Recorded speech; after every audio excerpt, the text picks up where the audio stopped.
E360 TV proudly presents Messages of Inspirational Stories, broadcasting and live streaming to millions of devices around the world, including Roku, and live streaming to Facebook Live, also on Amazon Fire TV, and to Twitch. Also, Android TV and Periscope. Broadcasting to Apple TV and YouTube Live. Proudly brought to you by our host, Donna Guinois, producer and host, Michaela Vidal, host and administrator, and Jim Grant, producer and host. Proudly brought to you by the 6minutewebinar.com.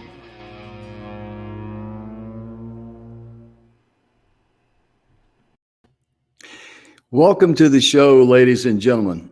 We have the distinct honor, our television show, Messages of Inspirational Stories, of hosting this wonderful summit, Leadership and Communication Summit 2021, put on by the Vanya Cusick Foundation in association with the 6-Minute Webinar and E360 TV.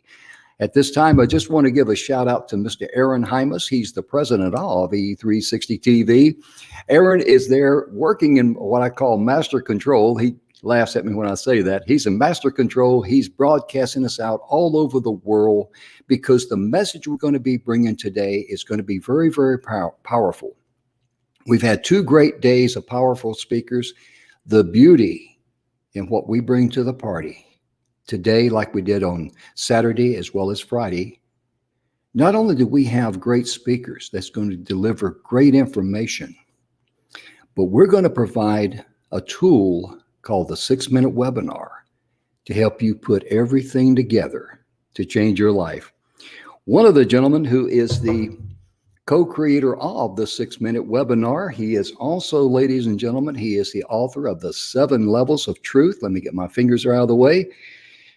And he's also the honorary host on TogaNet Radio with millions of downloads of the radio show. Your Future Is Now on all the major podcasts. This gentleman is Mr. Bill Heinrich. And I just looked and Mr. Bill is that there he is. I almost missed him there. I was going down the list.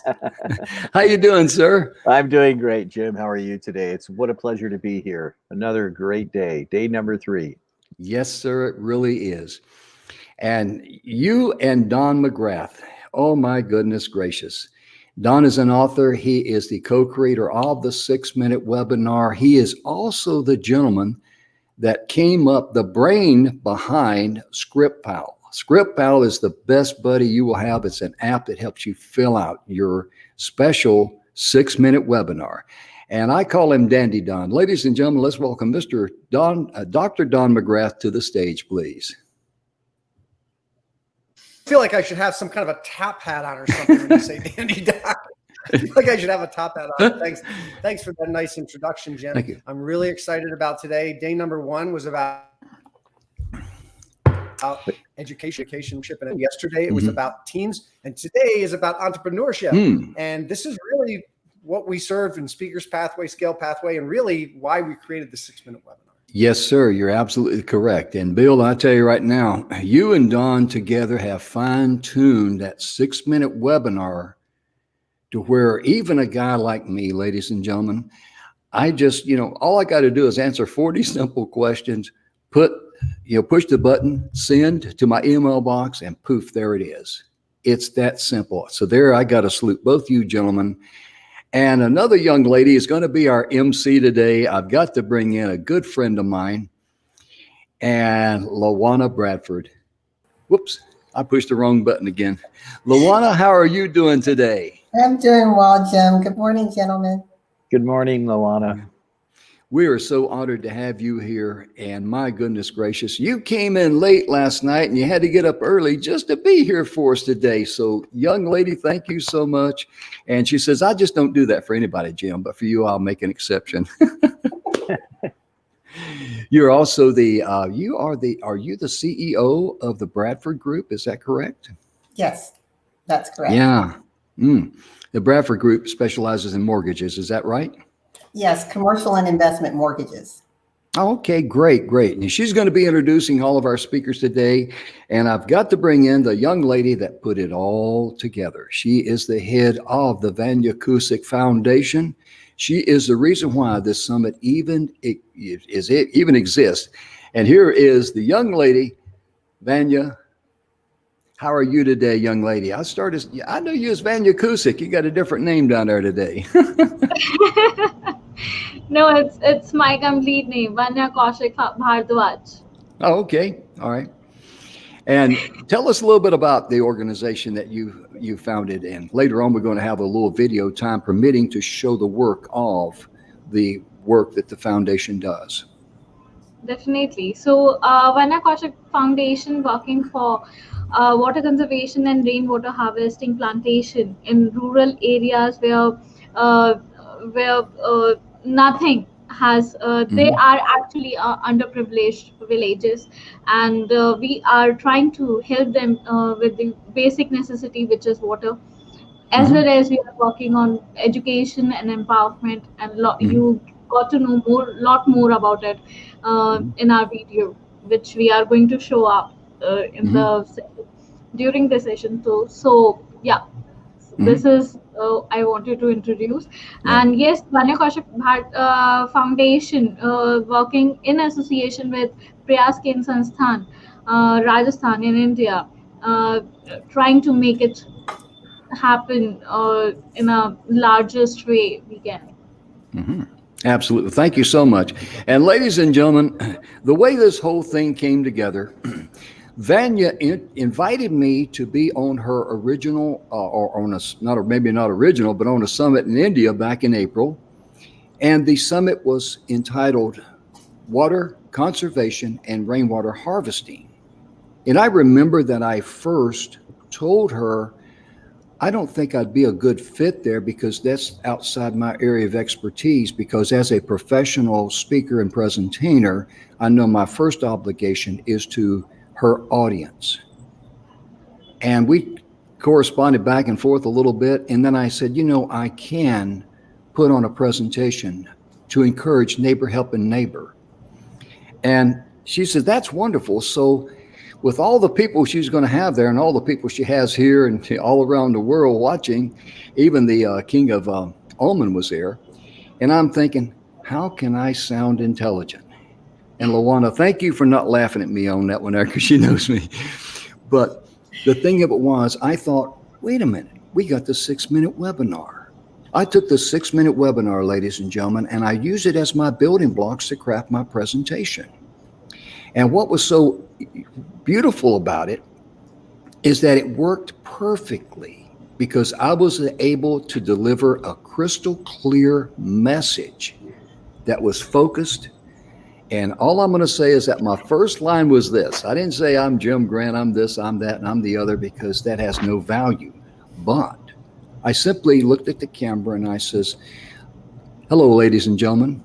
During my presentation today, I'm going to share with you 3 proven ways that you can get your community involved to make your community a better place to live. And I owe that, ladies and gentlemen, to Dr. Don McGrath and Mr. Bill Heinrich. And I'd like for them to share a little bit about the 6-minute webinar, if they'd be so kind to do so. Bill, go ahead. I was just going to say that to you. I beat you to the punch. What's fascinating is communication, clarity of communication, frankly, is very difficult, because people are coming from a place from inside themselves. And what happens when somebody takes a 6-minute webinar, whether you're creating a pitch for your business, you're looking for clarity in any area of life, for any reason whatsoever, you answer 40 questions. We have the framework with the script. You plug it, all you have to do is hit a button. ScriptPal fills your answers in with the framework that's there. And it takes you to a place of astounding clarity, doesn't it, Don? In fact, the people that have done the 6-minute webinar, the ones that have the greatest appreciation for it, are the people who have done this the most. They're just astounded, aren't they, Don, at how amazing the results are. They are, because they've been at it quite a while. They've been successful, and they've got all these ways that they help people, and they have a hard time talking about just one of them. And the 6-minute webinar forces you to do just one thing, talk about one thing that you want to communicate. And it just, I think when people go through it and they get their script, they're like, oh my goodness, I haven't had this clarity of message. Like, I've been working at this for decades and I haven't been able Yeah, everyone to get this, right? So everyone works from a place of passion inside them. They've had some struggle in their life that's given them a deeper appreciation for the ability to help people with a particular area because of the struggle that they experienced. And in the 6-minute webinar, we always talk about speaking to your perfect client. And your perfect client is the one that makes your heart sing. That's your perfect client. It's the essence of who you are and who you serve. And that's what the 6-minute webinar is built around. Why don't you speak about that a minute, Don? Yeah, I think that to move someone to action, you need 3 things, and only 3 things. Don is having some internet challenges today. Yeah. Am I out? You're back now. Okay. Yeah. Good. Yeah. You need 3 things. You need the right audience. That's the audience that has the problem that you solve. You need the right message. The right message. Tell them what to do in order to get your help. That's it. And it has to be done in the right way. The right audience, the right message, and showing them the direction to step forward. And that's what the 6-minute webinar is about. It's an amazing process. It's miraculous, actually, because when you go through it, it will take you to a place of clarity about how you serve people, or what your call to action, or if it's a team, what the objective of the team is and what the hurdles are. It explains everything, but it's all compressed into 6 minutes. So it really takes you to a place of clarity that leaves no questions in your mind how to explain it. The beautiful thing too is that you tell folks right up front, during my 6-minute webinar, I will share with you 3 proven ways that you can, whatever your specialty is. Because so many times you get something in, it looks interesting, and I want to, tell me more. And they go on for 20 minutes explaining what the problem was. Well, if you didn't understand the problem, you wouldn't be there in the first place. Yeah, what I mean? One of the most important things, Jim, is we're talking to entrepreneurs today. That's the focus of what we're doing today. And entrepreneurs, it's like Luana was saying earlier, she works in real estate, commercial investment, money for mortgages and investment in real estate. She serves a number of different markets, but each of those markets have a very unique niche to them. And what the 6-minute webinar teaches you is how to speak to each individual niche, just your perfect customer in that niche. And the biggest benefit of it is the fact that it repels people that don't fit that niche. And I call these other people, because we're so passionate about our business, we love to talk about it, and we'll go on, on and on and on talking about it, but we're talking to somebody who just wants information for free. They don't have the capacity to make a decision. They don't have a capacity to commit. They're just looking for free information. The 6-minute webinar allows you to weed those people out. You can still speak to them, help them, give them direction, but you can do it in 1% of the time rather than spending a lot of time and ending up with nothing. Right, Don? Yeah. Absolutely. You want to get rid of those people as quickly as possible. As quickly as possible. Not spend an hour and a half on a webinar and then come to the end and they're like, oh, where's my free gift that you promised me, right? No, you want to get rid of them as quickly as possible, and also have your perfect client saying, tell me more. Tell me more. Tell me more. And there's 12 steps that we'll talk about a little bit later today that lead them through to the point where the perfect person says, I have to say yes. We're going to start getting the show going here. And the thing I want to share with you, ladies and gentlemen, many times you go to an event or you see something on TV like this, and they got all this great information, But then after it's over, you're all excited and all that, but you don't have the tools to put it all together. I've been there. I know how that feels. Well, today, my word to you and my promise to you is that today, thanks to Dandy Don McGrath, Dr. Don McGrath, I call him Dandy because Don McGrath really is the friend that you haven't met yet. It's the best way I can describe him to you. And Mr. Bill Heinrich, oh my goodness gracious, what a blessing it's been to me. They're going to provide the tools for you today that you will be able to put it all together. And I'm very excited about hearing our guest today, our first speaker. Let's see, Luana, who's going to be our first guest today? Our first guest is Rania Lampu from Greece. All right.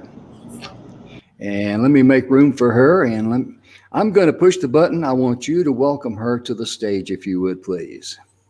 Thank you. Welcome, Rania. I'm so excited that you're joining us as our keynote. And you are a global educationist, an author, a speaker, a researcher, a global peace ambassador with 23 international awards. And I'm so looking forward to hearing what you have to share for us today. Thank you. Greetings from Greece. I'm very, very honored to be part of this so enriching, resourceful, and meaningful event. Well, my name is Rania Lampu. I'm a global educator, and recently I was elected among the top 10 women entrepreneurs featuring Fortune India, and among the 100 successful women in the world, and among the best teachers in the world with the Global Teacher Prize. So far, I have received over 100 awards. So today we're going to explore some aspects of leadership how this linked to entrepreneurship. So leadership is actually linked to the concept of change and transformation and responsibility for policy making. And according to recent approaches, leadership is considered as a collective phenomenon. That means that we don't have only one leader. We're talking about a part of the community. The common ability to achieve common goals. When we're talking about leadership, it's about influence, process, values, and vision.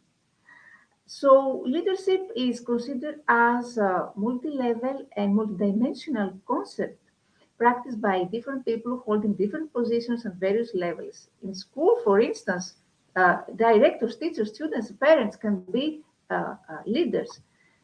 During crisis, a leader steps up in times of crisis, able to think and act creatively in difficult situations. Someone who with great leadership skills today, for instance, we can mention Bill Gates, who despite early failures continued with passion and innovation, has driven Microsoft and software industry successfully. So leadership is concerned with overall alignment of vision, goals, values, and culture. Leadership skills include to be highly influential, both externally and internally. Leaders are people who have defined vision in a way that people work. They need to be looking at the future with one eye on the current position and be able to be mentally in the future. Very important, the importance of emotion in management and leadership, according to the theory of Daniel Goleman about emotional intelligence. And it's important to lead through vision. Leaders focus on vision and overall aims, and then help their team members as they try to work out how to achieve their great objectives in a way consistent with the organization values. So they need, we're talking about leadership communication, because great leaders can involve their teams in developing the vision right from the start. Begin by writing down, and as they move forward, they will need to restate and recreate the vision by communicating with their team through open question and answer sessions, on one-on-one reviews and team meetings. Soon, each person will learn how to make a meaningful individual contribution toward team goals. And people are motivated by a clear understanding of what they need to do to fulfill their vision, by when, how well, and why. So clear, thoughtful communication at every level is needed in order to develop this vision and translate it into medium-term strategies and day-to-day action. Their key role as leader is to inspire emotional attachment to an attractive vision and to make success visible. People will then believe in cause and effect, that individual work counts and doing their best really does lead to a better life for all concerned. So communication is critical for leaders as it enables them to share first-hand knowledge and experience with their employees. It's extremely important to lead from the top down and lead by example. To communicate more efficiently, leaders must understand the core principles of communication, and that means that they should think with clarity, convey ideas, share information with a multitude of audiences across the entire organization, as well as with partners, customers, shareholders, and influencers. Of course, there are barriers to effective communication within leadership teams, which often lead to decreased productivity rates, limited company cultural values, and poor staff morale. Everyone, especially leadership, should be actively trying to overcome the barriers to effective communication within the organization while also trying to improve their overall communication skills. And keep in mind that communication is often done through various channels, which include everything from direct conversation, email, and phone to social media and even body language. Giving attention to possible communication barriers will greatly improve the impact and effectiveness of interactions, while also improving employee engagement and knowledge retention.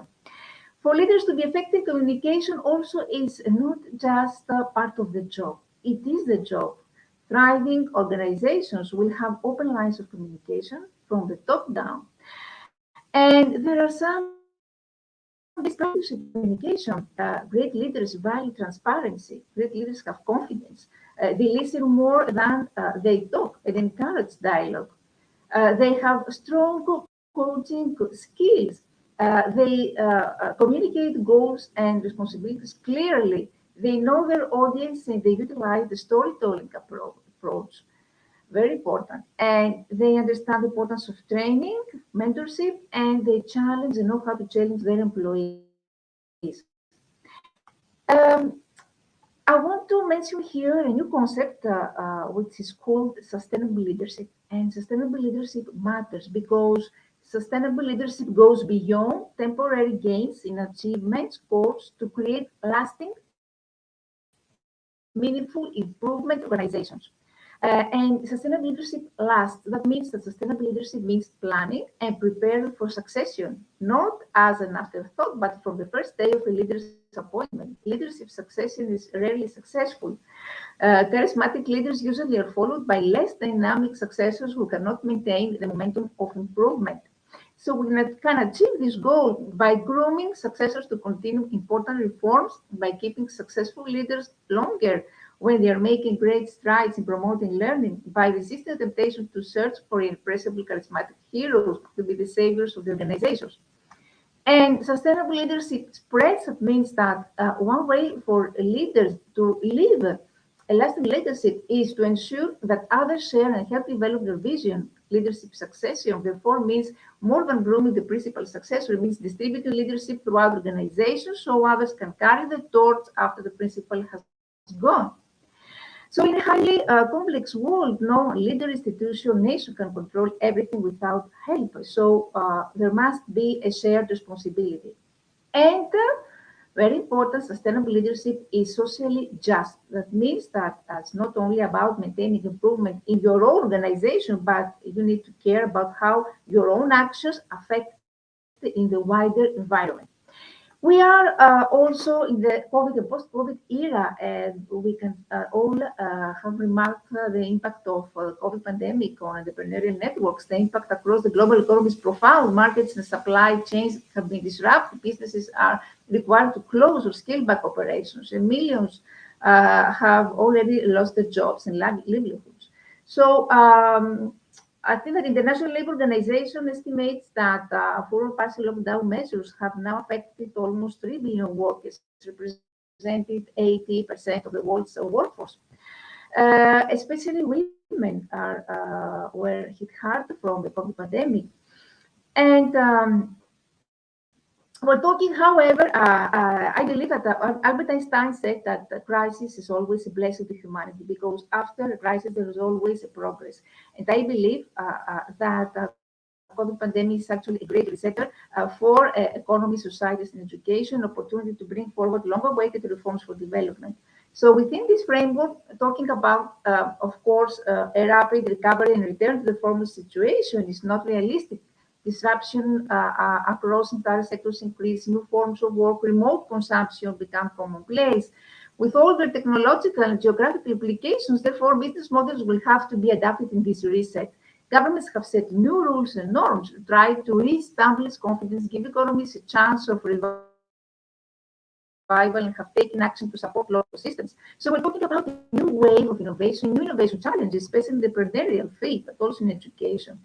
COVID has presented some catalytic changes, such as acceptance of remote working models, acceleration in the use of digital channels on both the demand and supply side, a shift toward digital versus physical interactions, all of which have the potential to level the playing field. And the challenge is to get through the fracture near-term impact, at the same time design a medium-term interventions that will enable to take advantage of these transformative changes. Especially women in the near term are experienced increased employment and home responsibilities. It's an opportunity for them to take action.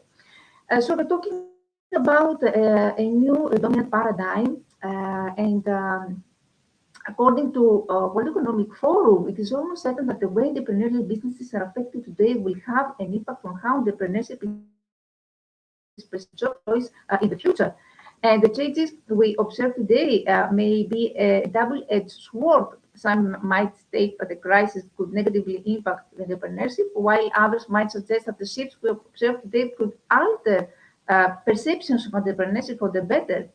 In recent years, entrepreneurship has become more and more associated with stereotypical high-tech startups entrepreneurs, often based in certain geographical areas and fertile environments across the world.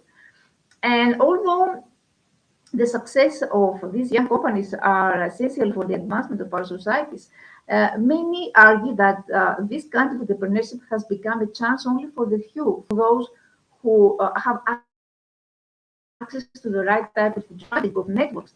So we needed to create new entrepreneurial role models and democratize entrepreneurship so that more people can more easily identify with, they can this way lower the threshold of entrepreneurship and stimulate more people to start their own businesses. Yes.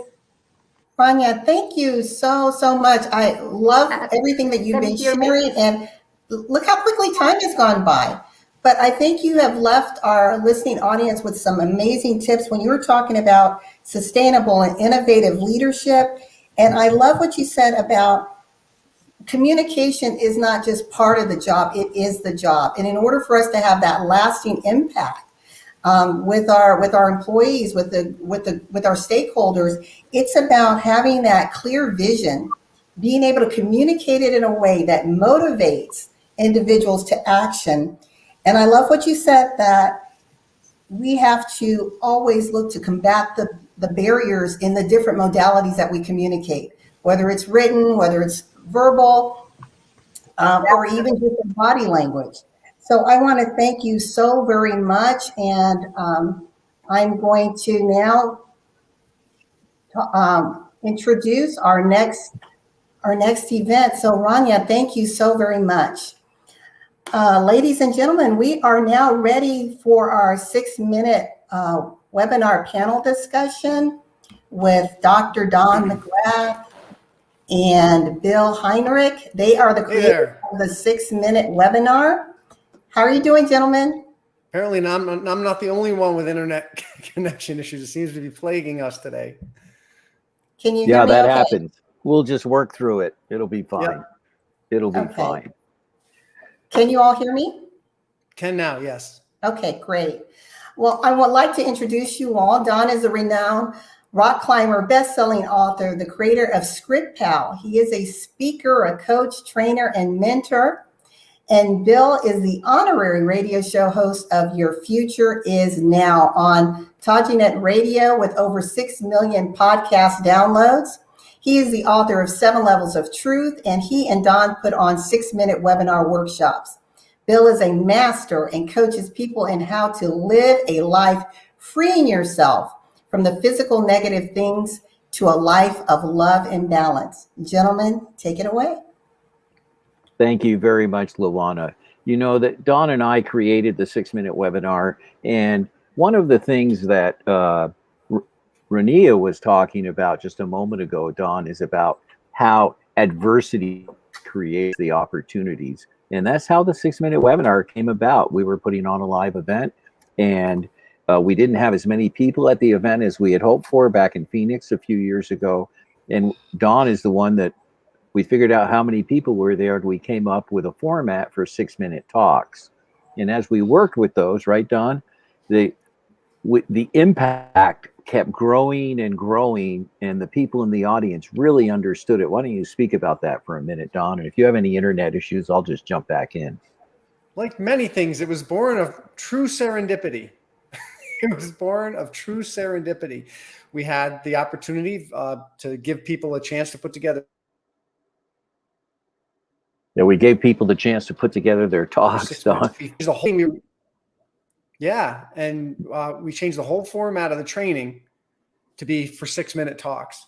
And at the end of that day and a half of training, people gave these 6-minute talks with a very specific format that we boiled out, and they were incredibly powerful. And people started using them immediately. Using them at working meetings, give talks. And one of our participants added, a woman from Florida who's a hypnotherapist, that following week went to a networking event and gave her 6-minute talk. And after she gave her 6-minute talk, 5 people came up and said, I want more information. And one of them said, I want to know how you learn to give such a succinct talk so quickly. Yeah. And who's yours? As we worked with it, you know, I said to Dawn, I said, this would make an amazing webinar because it's so short, it's so quick. And the thing that people value far more than money is time. And the old way of doing things is selling, not being authentic. The old way of doing things are running hour, 2-hour webinars with all kinds of information, and people show up to get things free. In the 6-minute webinar, the thing I love about it is you learn to speak from your authentic self, from your soul. This is what you breathe into the world, in your business, to your one perfect customer. One customer, one item. Everybody serves a lot of people. We had a fellow that came to the 6-minute webinar, and after it, he was like, wow, I've got too many programs, so I'm trying to satisfy too many people, and I'm not succeeding. It's a terrible struggle. And when he focused down and honed in on his message to his perfect client, what it does is actually repels people away. Now, most entrepreneurs say, I don't want to repel people. The answer to that question is you do. In fact, one of the most shocking things I learned in business was the purpose of marketing is to repel people. Why is that? Because you only want to speak to the right people, right, Don? Absolutely. You want to. Poor Don he's struggling today with his internet. With his internet there. Yeah, his internet just isn't working. You only want to speak to the right people because there's something, whatever you do for work, is something that you have learned as a result of a struggle that you've been through. Myself, I work with people on clarity, learning how to live in contentment, peaceful, joyful. And the reason that I've spent over 25 years learning this is because I was so miserable before I had to find the answers. And once I started researching and find the answers, I had to share the information. So I've impacted thousands of people around the world. I work with clients all around the world with this, showing them how to live their life purpose. Now that I'm able to focus exactly in on that, people understand what I do, and they either want to speak with me or they don't. And the ones that don't want to speak to me are the ones I'm most happy about, because they're the ones that don't have the capability of committing and really aren't wanting to fulfill their life purpose. This is what the 6-minute webinar does. It has 12 critical steps. We take take you through a process that connects you authentically and emotionally with your clients. And when people listen to your completed 6-minute webinar, it builds instant credibility and trust. Instant, because it is so smooth, and there's 12 areas that are covered. We don't even have you speak about yourself until you're more than 50% of the way through it. Why is that? Because your connection emotionally with people is going to be based upon the problem that you solved and how you experience that problem. That tells them that you know what you're speaking about, rather than just spewing out information like most people do, talking about their business in general. I do this and we can do that, and they're trying to convince people. Like Jim said earlier, you start out, here are 3 keys to a simple answer. And you want to align with somebody who's looking for that answer, who wants to solve that problem. Amen. Don, you want to give it a shot again? Yeah. Can you hear me okay? Yeah. All right. Yeah. So it really is about, very briefly, having a very clear, concise message that speaks directly to your ideal client, doesn't speak to anyone else. They should disappear as quickly as possible. Yeah. And Okay, Don asked me to put him backstage because he's having issues there he's going to deal with. And Bill, I just wanted to pop in when you mentioned the lady from Florida. Stephanie Dwayne was the lady that she got it. She just went home and says, hey, I can put this thing together. And she told Don and I, she says, this is my personal ATM machine. And so I started nicknaming her and calling her the ka-ching lady, for the change. But Stephanie, we know that you're battling cancer, and we just wanted to let you know that you're in our thoughts and our prayers. You're a very special lady to us, and we appreciate you and your husband keeping us updated on your progress. And just hang in there, because we're praying for you. We're thinking about you. Most importantly, Stephanie, you're part of the 6-minute webinar family. And we're getting a little tight here on time. Let's start bringing these wonderful guests we got on here today. And I'm just going to pop them in any order there. And as I come to them, be sure and turn your cameras on and unmute your mic. Hello? You got your cameras on? Can you unmute your mic? Hello. There we go. Hello, Okay, Dr. Ahmad Radwan. How are you today? Hello, Bill. Hello, Jim. How are you? Good morning, Good morning, sir. sir. Good morning. Good morning. Somebody's got a speakerphone on. That's bad news. That's bad news. Somebody has. I don't know who's got a speakerphone on. It's okay now? No, we're still getting some echo. I see. Let me try something. Try something here. 1, One, 2, two, 3, 4. Okay. okay. Pooja, Pooja, it's your microphone. it's your microphone. My microphone? Yeah. You Yeah, have you have earbuds? earbuds. I don't have earbuds, but I've just. It's my We're getting microphone. terrible feedback from you. Your speakerphone is putting feedback all over the airways. We're hearing echoes. Yeah. Let me unmute your mic there. So So you can talk. Is everybody else hearing the echo? Yes. Yes. Yeah. Now it's okay. Why don't you, I'm sorry? Jim, why don't you mute her, and we'll take care of the other speakers and have everybody else muted when Pooja speaks. Okay. All right. We'll do it like that. Good. Let's start our panel with Dr. Ahmad Radwan this morning. Oh, he's muted there. It's okay. Good morning. Good morning. First of all, I know that I have 2 minutes only. Because of that, I will try to be in this limit. First of all, I want to thank Banya Kashik and her foundation to give me chance to share my experience here. I will speak about the difference between manager and leader. in this difficult time with crisis of Corona, it's difficult to keep our business or organization alive. They require not only being a good manager, but also being a strong leader. To get your team on board to follow your vision of success. Some people think that there are no difference between being a leader and being a manager.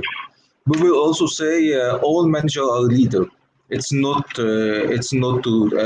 right. I believe that a person become a manager by his nature of position,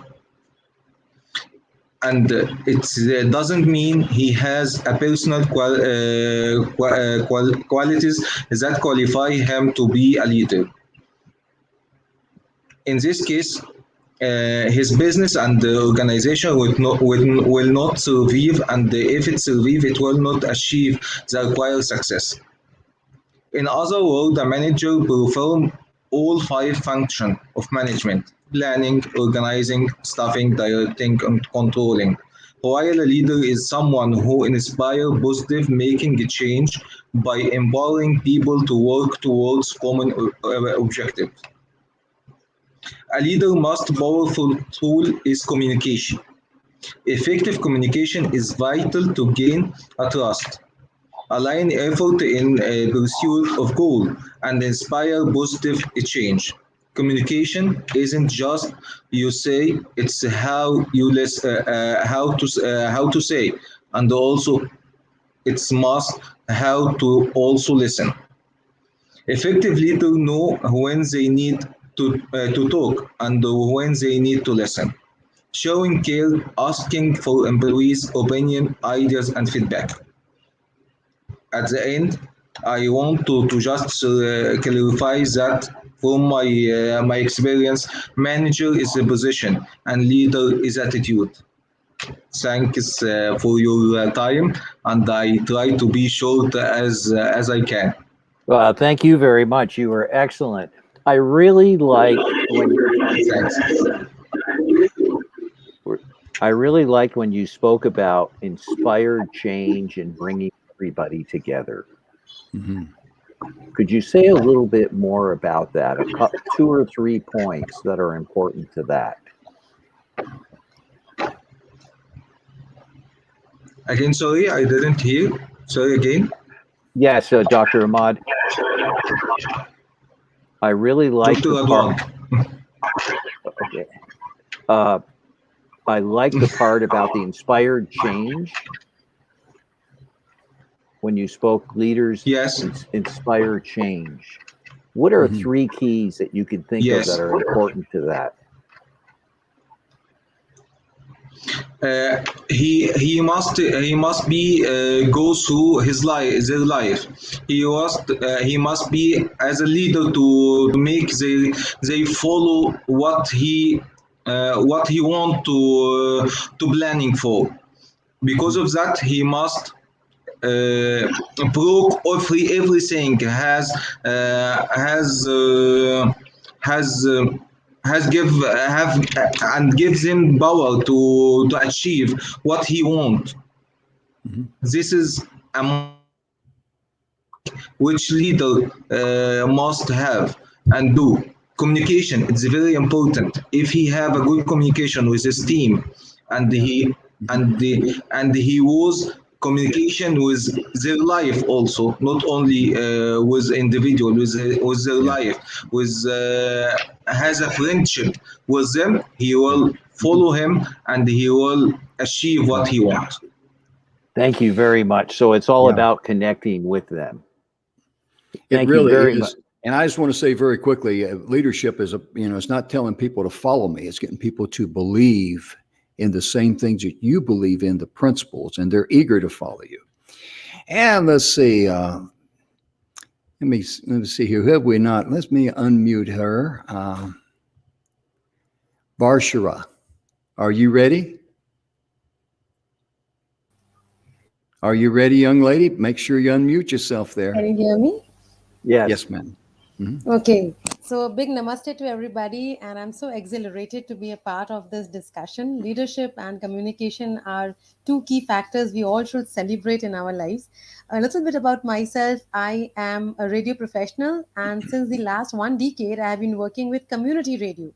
So, I take it ahead from Dr. Ahmed and how he shared that we need to inspire changes.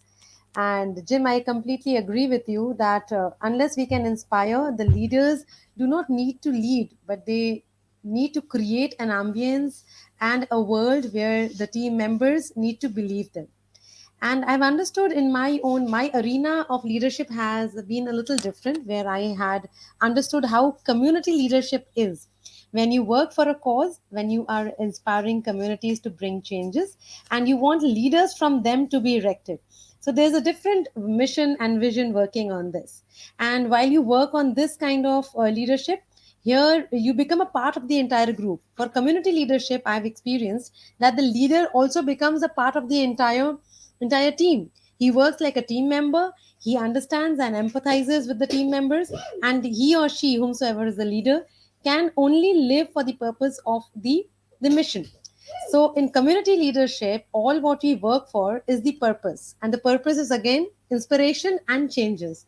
When we work for a community radio, where I work since the last 1 decade, we work for issues and themes where we can bring changes, be it working for the underprivileged sector, be it bringing skill for the women, be it bringing empowerment for the youth.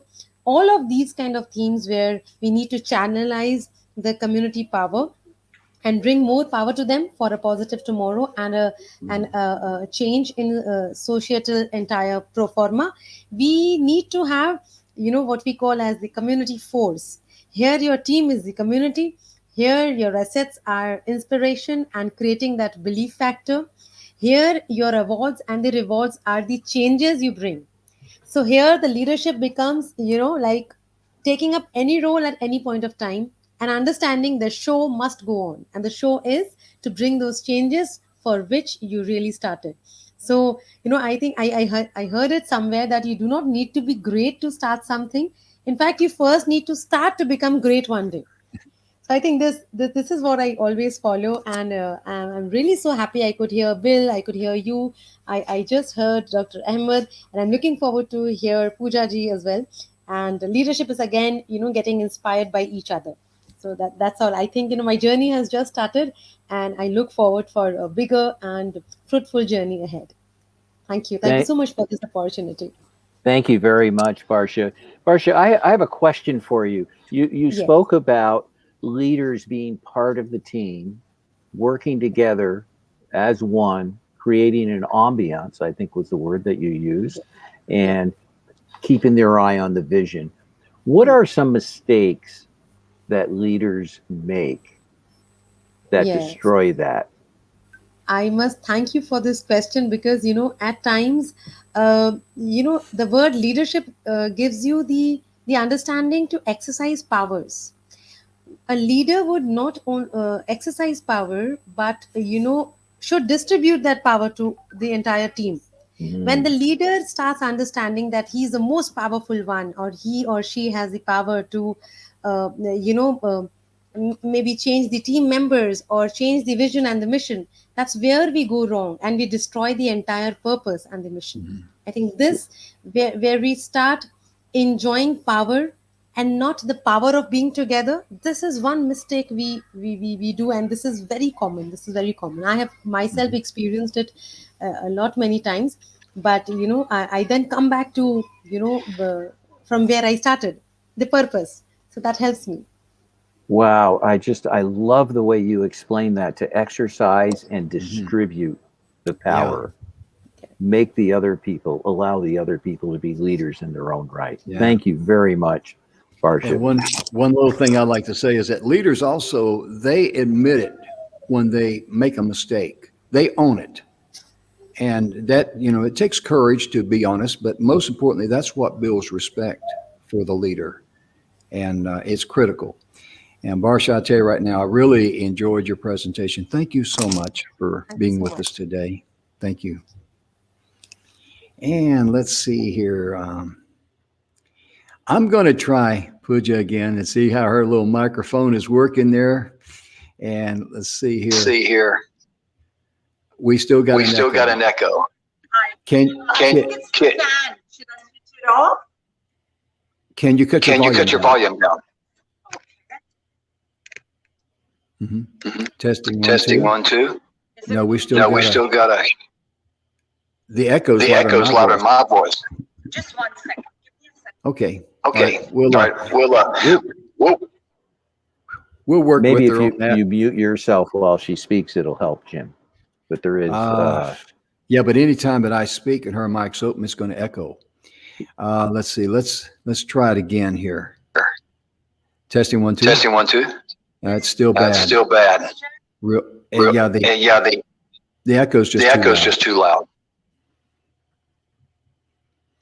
Let's see here. Who is well, I'll tell you right now. Let's see here. Let me bring on Vanya here a little bit. Vanya, I tell you right now, we're experiencing a few difficulties there, and we apologize for that. But so far, you put together a great team of people. Yeah, absolutely. And I must say, once the Pooja Mishra is going to speak, you will love what she has the presentation for all of us and for our audience. And it's okay. I just wanted to tell you guys that these people are having powerful presentations for our audience. That's what I am expecting from all of you guys. Thank you so much. Oh yeah, we thank you so much for allowing us to be a part of this wonderful summit, the foundation, and all. And it's just truly an honor. And I still got to give a shout out to Mr. Aaron Hymas there at E360 TV, because I was teasing Aaron yesterday. I said, "You're probably hanging on the side of the building with an antenna or something like that." You know, he gets a kick out of that. But he really, ladies and gentlemen, he donated all of his equipment and time and everything. It's a full volunteer effort. And if you know anything about television production, that's a lot of money for 3 days a summit. So Aaron, I want to give you proper respect and credit and say thank you from the bottom of our heart. And all of us here are volunteers, so we're just honored to be here. Okay, I'm going to put you backstage there just for a moment there, Vanya, and I'm going to try to see how the speaker situation is doing with Pooja there. And hello. Hi, from check 1 2 3. Can you hear me? I tell you what I'm going to do. I'm going to mute my speaker and let you talk.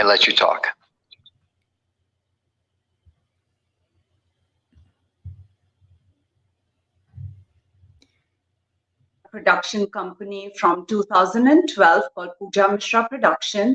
I have participated in 2-3 reality shows, and it's really a surprise that 10 years after it was filmed, my video clip, Pooja, What Is This Behavior, is a worldwide viral meme, which indeed did get me a lot of eyeballs. But unfortunately, on the flip side, there were so many people cramping on the fame of it that I didn't really get to monetize it or trademark it. I'm still working on that. So anyway, as far as leadership is concerned, I think Indian mythology, considering I'm an Indian, and India is famous for its culture and its heritage. If we go back into Indian mythology, there's Mahabharata, and the biggest example is the teacher, Dronacharya. So he basically has one student called Eklavya, and he has one student called Arjun. And Eklavya is like somebody who's learning, but has been disabled to make Arjun outshine him. So it's like somehow, sometimes we get conditioned in a wrong manner that our leadership qualities never come to the forefront, which is really unfortunate. And I think that everybody deserves their place in the sun, and everybody deserves to, lead by example, especially when you're a leader who's been forcefully kept under wraps. In fact, there's a new series that I've started on my Instagram account at Pooja Mishra Production, which goes by the name Be a Leader. don't mime, shine, because, sometimes the entertainment industry can get really competitive, and even the words that you speak are not your own. So one needs to sort of be, discounted that. And that's happened to me. And that's why I started this series. And people love the way I speak. And they're always like, Pooja, can you speak some more English and teach us how to speak like you as fluently as you do? So I said yes. And that's how the show came about. And I'm really happy to be a part of your Leadership and Communication Summit here today. And I hope that my presence has added a little bit of wisdom and value to your content. Thank you very much, Pooja. I had a question for her. Is Pooja backstage, Jim? No, she left.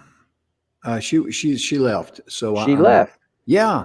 Okay, and, then either that or we lost. She's got communication trouble too, internet issues. So for Dr. Ridwan, a quick question on what Pooja was speaking about. She talked about everybody needing their place in the sun, that don't mime, shine. Would you say something about that? That I thought was a great point. Dr. Ridwan is not able to hear me. How about you, Barsha? Can you hear me? Just unmute yourself. It's okay. Can you repeat again? Sorry. Yes, I said Pooja spoke about everyone needing their place in the sun so they can shine. Yeah. To not mime, but to shine. I was wondering if you could say something about that. Yeah, the leader must be shining for his team and his followers with thinking, with giving him power, and also making them believe him. This is the important thing. If the team believe about the leader and they trust on him, they will follow, they will achieve, and they have the success. The main important is communication and also the beliefs. If we have both of them, leader can achieve all his goal, and also team will achieve all their goal. Thank you very much. Barsha, would you like to comment on that?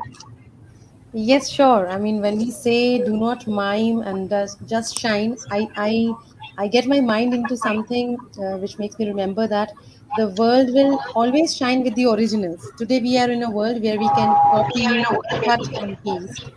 And then, we miss out the originals. We are looking out for leaders who can bring innovative thoughts, original thoughts, and bring those changes. Because if we are in a league of repeating or maybe creating mimes, then perhaps we miss out the essence of being original. And originality actually gives us the way forward for innovating, because then you give others a reason to work upon.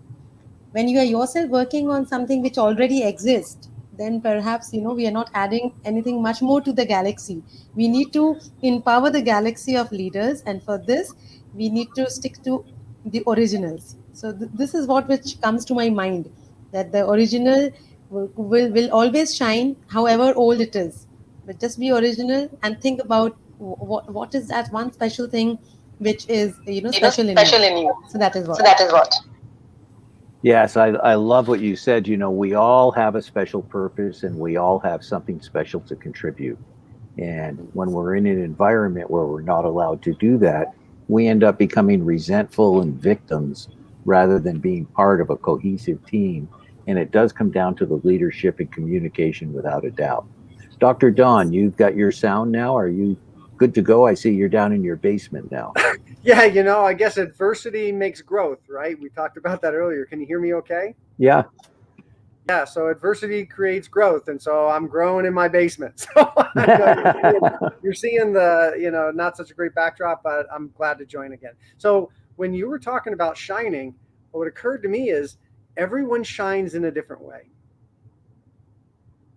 There are some people who shine with quiet calm. There are some people who shine with exuberance and enthusiasm. So all leaders kind of shine in their own way, and we all shine in our own way. Thank you very much. And Pooja, I'm going to ask everybody else to mute themselves. And Pooja, would you speak just a little bit more on that? Everyone needs their place in the sun. I love that. You'll have to unmute yourself. Well, I'm so glad that you all resonate with what I spoke. It's like from the deepest recesses of my heart. And, the entertainment industry can get very, very competitive. People can stalk you. People can hack your phone. They will like surround you in every dimension to get you to do what they want. That's the level of control people exercise on each other, and that's why precious years are wasted. There's a lot of embitterment, and to justify that, hallucinatory and hypothetical situations and relationships are built, which is really ridiculous. So, people go to any extent to justify their behavior, and one has to be surrounded by people who keep on, updating you where you're going wrong. And, that's what happened to me for so long. I had nobody by my side. And today I have my followers on Instagram who I love, I adore. They always keep on updating me where I'm going wrong. And, I'm so grateful to God that I have these people around me who keep on, removing the blindfold each time it's slapped on. And leadership is definitely about having a spine, having an opinion, but an opinion that inspires and an opinion that also helps you carve your own niche, rather than it's like I'm talking about Bollywood, I'm talking about movies, and somebody else is getting the movies, So it's like you're just being used as a tool. So one has to safeguard themselves from being used as a tool, because, at the end of the day, we all work hard. We all suffer from battles and challenges almost every other day. And to kind of come on top of that, one has to, safeguard themselves from being used as a tool. That's like very, very important. And that's happened to me. So I know talking by experience. So Yes. that's one thing. Thank you very much. I'm going to ask you to mute yourself. Thank you. You already did it. So we eliminate the feedback. Yeah, it's about making the leaders make other people leaders. This is what creates responsibility in a win-win-win situation. I believe we're out of time. I'm going to ask Jim to come back in and take us backstage. There he is. Okay, sir. How you doing there? Yeah, great. I was in the middle of drinking a cup of coffee there, my man, sipping on my coffee. Drinking on the job, huh? There we go. Yeah, and I'm going to ask my good friend Lawana to join me. Let's see. There she is. How are you doing, young lady? I want to thank all of our panelists. Yeah. We're going to be, we're running just a couple minutes late, but we're just going to play a really quick commercial. We want to pay some honor and respect to Mr. Aaron Hymas. I'd like for you guys to meet Aaron, and most importantly, it's our way of saying thank you, Aaron, for being a big, big part of the summit. And without you, we would not be broadcasting to millions of devices around the world, brother. And you donated your time, your effort, your everything. Thank you, Aaron.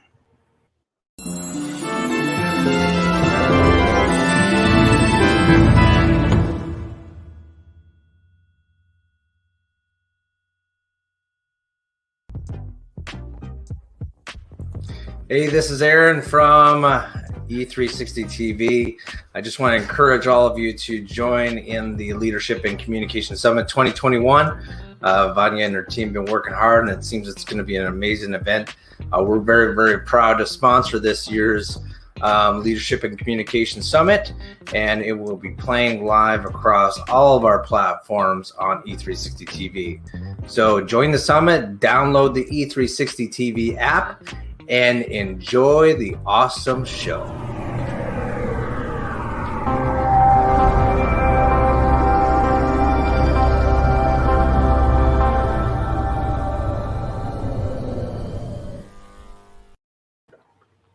Well, ladies and gentlemen, in real life, Mr. Aaron Hymas is exactly like he appears to be on that little video there. And Aaron, thank you so much. If you like some information on the E360 TV, you can email us here at the TV station. I'm on the radio too, so I get sometimes, I don't know what channel I'm on or where I'm at. But you can email us at inspiratione360tv.com. We'll be glad to get information over to Aaron. He can answer any question you have. And if you'd like to know more about our TV show, The Messages of Inspirational Stories, please email us. We'd love to hear from you. My goodness gracious, Luana, I told you were in for a treat, didn't I? This is great. I really enjoyed the points that the panelists brought up. I mean, everything from suppressing leadership to allowing yourself to shine, being involved in the community, and just that inspiring leader. So great tips. All right. Most importantly, it's time for us to bring back Dandy Don. I call him Dandy Don, Dr. Don McGrath and Mr. Bill Heinrich, because I think the next thing on the schedule is what? Our case study with Becky Norwood. No, we're one above that one there, ain't we? Oh, we're going to do the 6-minute webinar? Oh, yeah, because we made a promise early on. Yes. Not only are we going to give all those great information, but now you're going to get the tools, ladies and gentlemen, to put it together, because a lot of people are struggling. A lot of people are hurting out there. A lot of people want to be able to turn their dream into a reality. If you're that person I'm speaking to out there, trust me when I say this, the 6-minute webinar is the toolbox you need. And let me invite Dr. Don McGrath to the stage. There we go. And where is Mr. Bill Heinrich? There he is. I'm over in the corner hiding out. At least you're not in a basement. You know, it's fascinating being a global conference, how we're running into some of these technical difficulties, but everybody has to remember, we have people coming in from Greece, India, Egypt, Africa. We have people literally coming in from around the globe. So it's quite an exhilarating event we're putting on here, Don. It really is. The 6-minute webinar, when you work with that, Don, what we found out, when you work with it and you understand the framework, you can get things done so fast. I worked with a gentleman the other day, took him through one. We created information for him for a new program that he has in 40 minutes. And he said to me at the end of it, this would have taken me all day. All he had to do at that point was buff it out a little bit. So go ahead and talk about maybe the 12 critical steps in there, or anything else about the 6-minute webinar that you want to speak about. So this keeps coming up in this summit, the right words at the right time in communication. And the 6-minute webinar framework really, it helps you to do that. You answer some questions using the ScriptPal app. It creates a script for you with that framework that introduces the right words, the right information at the right time to move your perfect audience to action. And so the first part of that framework is the introduction, and this is where you get the attention of the person that's your ideal client. So instead of opening up with, "Hi, I'm Dr. Don McGrath. I'm a best-selling author. I'm a speaker, and I'm a coach," which means nothing, which is not helpful to your ideal client. It opens up saying, in the 6-minute webinar, I will share with you the 3 keys to whatever problem you solve, like weight loss. And so you have your ideal client saying, what, Bill? Oh, they're either interested in it or they aren't. And what you do once you've done that is take them right into future pacing, and you speak to them about what the perfect result is, because this is what they see and this is what they're after. Now, are they going to get it instantly? Probably not. But this is about being able to connect with them, right, Don? And the most important part of connecting with them isn't just telling them about the grand picture of how wonderful it's going to be. The most important part is explaining the problem. Absolutely. So you have them feel what it's going to feel like to have their problem solved. Then you have them connect with So Well, this is what Don, you're breaking up again down in the cellar, Don. Go Yeah. ahead. So yeah, after taking them through the future pacing, we do what's called now you see it, now you don't. You give the title, very simple. You're only talking about one thing. You keep your message very simple, and you can go much deeper and connect emotionally with people. So you do the future pacing. Then you say, that's wonderful, but it's so hard and it takes so much work because, and you explain some of the elements of the problem. And this is what starts to connect you purely with the audience that's listening to your 6-minute webinar. You make your connection by describing the problem itself. It isn't about talking about you. You'll do that a little bit later in the script. And remember, all of this happens in 6 minutes, and it goes by very, very fast. Then you can get into how you experience the problem, what your experience was with the problem. All of us are doing what we do because we experienced a problem that we saw and had ourselves, that we found answers to, that we want to share with other people. You want to try and talk about that, Don? And we'll see how you do. You seem to work for a little while, then it cuts out. I think this is telling me I need to be on vacation today. But yeah, it's about describe the problem and then how you struggled with that problem. And this will help people empathize with you because, hey, let's face it, there's a lot of people who solve the very same problem that you solve. And what makes you different is your path, your struggle story, how you discover the solution, and your special value.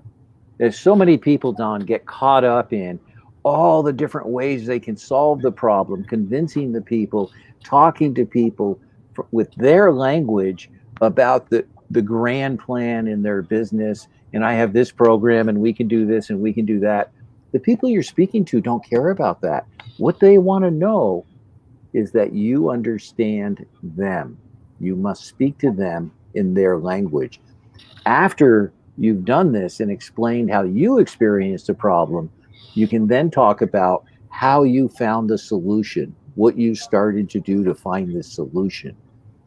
You go through that piece and you keep a very tight thread with this very simple beginning all the way to the end, the call to action. Once you've explained the work you did to find the solution, you can then talk about yourself only using credible evidence that supports the point that you're speaking to.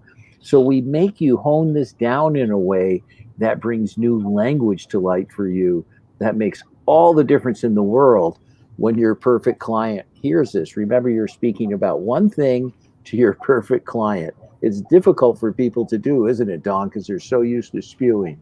It's incredibly difficult, and because we all can help so many people in so many ways, and we want to talk about how we help them because we're so proud of how we help people. What the 6-minute webinar does is take a very precise slice through what you do, a very precise slice through what you do, focused on one thing and one thing only. And after you've spoken to them about how you found the solution, what you do is tell them you're going to tell them a secret. You're going to give them a secret, the secret recipe to get them started in the right direction.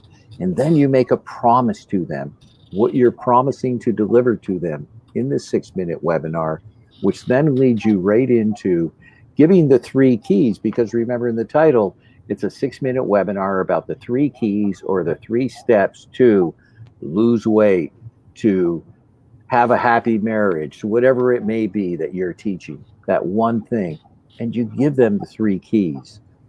This opens the portal. It's just the beginning of what you do. You don't start coaching them. You don't give them answers. You give them the 3 important steps that get them headed in the right direction. Then you talk about client success. Why don't you talk about that, Don? Yeah, so you're not the only one saying that you can solve their problem. You share with them 1 or sometimes 2, depending upon how much time you have in the word count of your webinar, who got success, what it meant to them in their life, so that there's that social proof, we call it. So it's not just you saying how great you are, but someone else who got great results with your program. And after you've shared with them, someone else, the problem that they had, how they followed the blueprint that you're offering, and the results they immediately got, you then get into a value stack. And the value stack has to do with, if you have an interest up to this point, then you'd have an interest in sitting down and talking. And when we sit and talk, here are 4 points I'm going to tell you, 4 things that you'll receive in our conversation that are going to help you go further towards this goal to eliminate the problem that you have, that's followed up by a very simple call to action. Now, the secret sauce in the 6-minute webinar is this. You only have to answer 40 questions. We have an application that Don designed called ScriptPal that does everything else for you.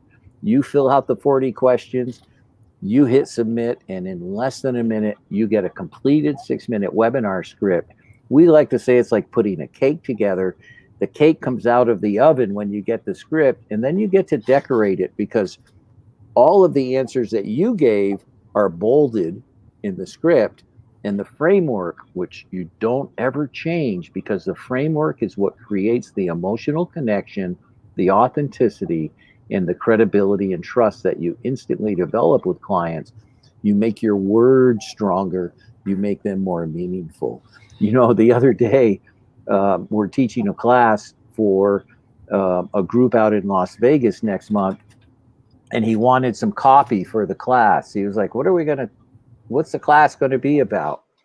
I sat down in 30 minutes. I did a 6-minute webinar, and the class is going to be about creating client magnets, how to attract people to you.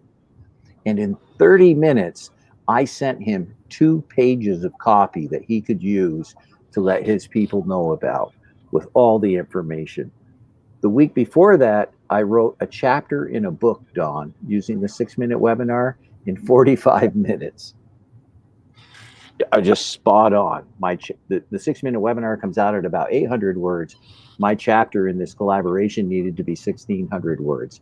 I literally had it completed in 45 minutes. So there's a lot of flexibility with the 6-minute webinar, isn't there? There really is. And we had someone comment in one of our camps, how can you get all these 12 steps in 6 minutes? But you don't have to worry about that. You don't have to worry about that. All you have to do is answer 40 questions in ScriptPal, and it's done for you. And then you polish. That's the magic, right? So you're not spending days trying to figure this out. We figured it all out. Yeah, once a month we do a boot camp. If you go to 6minutewebinar.com, sign up for our newsletters, you'll get information. We do a 3-hour boot camp once a month where we take you through it live and help you develop pinpoint answers that accurately speak to your perfect client. Tremendous program. The people that go through it are stunned by the clarity they get, aren't they, Don? They absolutely are. We've had people say, I've been working at trying to get my message honed for decades, and I learned more in this boot camp than I have from years of expensive marketing courses. The proof with the 6-minute webinar for me is the people that come to our boot camps and that have worked with us, that have the most experience. Now I'm talking, I've worked with an Amazon top 20 seller. I've worked with people who have been doing, one gentleman who's written 3 books on marketing and writing copy. They're stunned by the way we make them focus down and come up with that perfect exact answer. They're absolutely stunned. Yeah, Bill, there's somebody that we actually learned a lot from about marketing. And when he went through the 6-minute webinar, he was blown away by it. Mm-hmm. Completely surprised. So there's so many benefits working with the 6-minute webinar. And one of the biggest ones is once you work with it a little bit, after you've worked with it a couple of times, you'll use this framework for making your changes and choices in life and getting the direction that you want. Because the sequence, you know, when we're looking for clarity in our life, the clarity that we're searching for is what we would call in the 6-minute webinar your call to action or your objective. So you get to look at the problems, your struggle, the other pieces and what the best steps are to move forward going after that particular situation. Well, if you're wondering, like, what does one of these things sound like, I think we have Dr. Ted Grellner, who's going to join us and go over his script, right? Yeah, I believe so. Yeah, Dr. Ted is from Colorado, is a specialist with working with wisdom teeth. Welcome, Dr. Ted. Welcome. Good morning. Thank you for having me. Thank you for being here. We would love to hear your 6-minute webinar. Well, welcome to 6-Minute Webinar, where I will share with you 3 keys to avoiding unnecessary pain and disruption for your teenage children. What would it feel like to free yourself from future pain and disruption in your child's life? Well, it'd be awesome, wouldn't it? We'd all love to ensure the health and well-being of our children, but it's so hard. Whoops, you've muted yourself, Dr. Ted.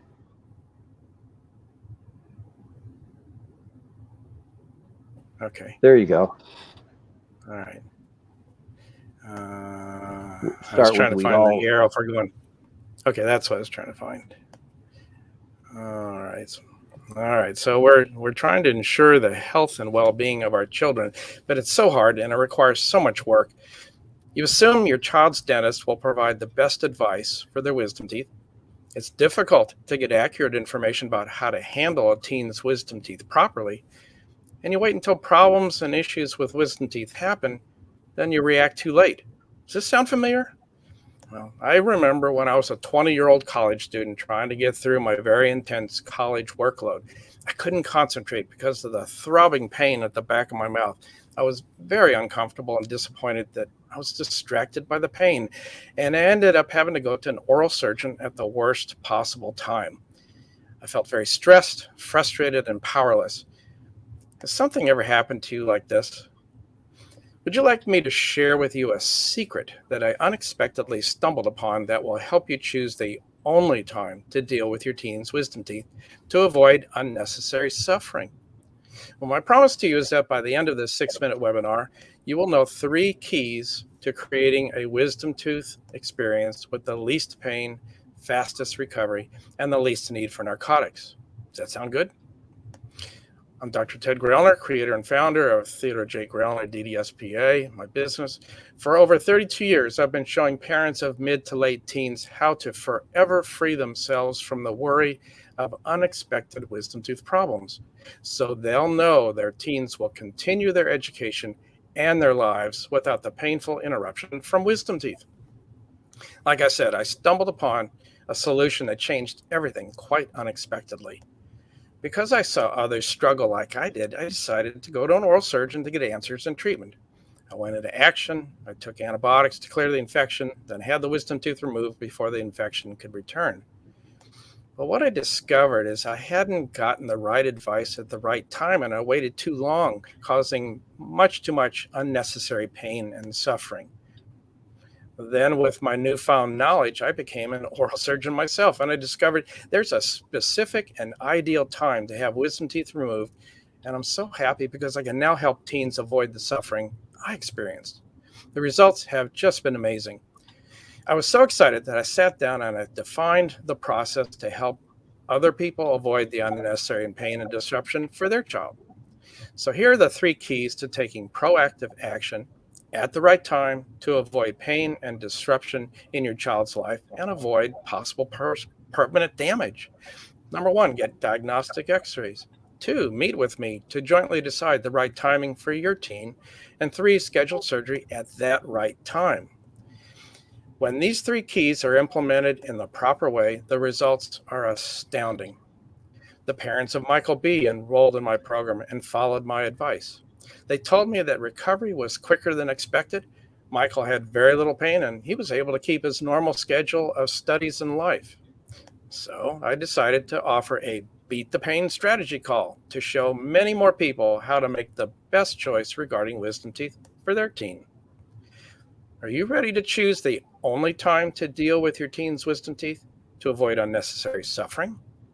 Well, then you're ready to have a call with me. I'd love for you to meet with me for a Beat the Pain strategy call.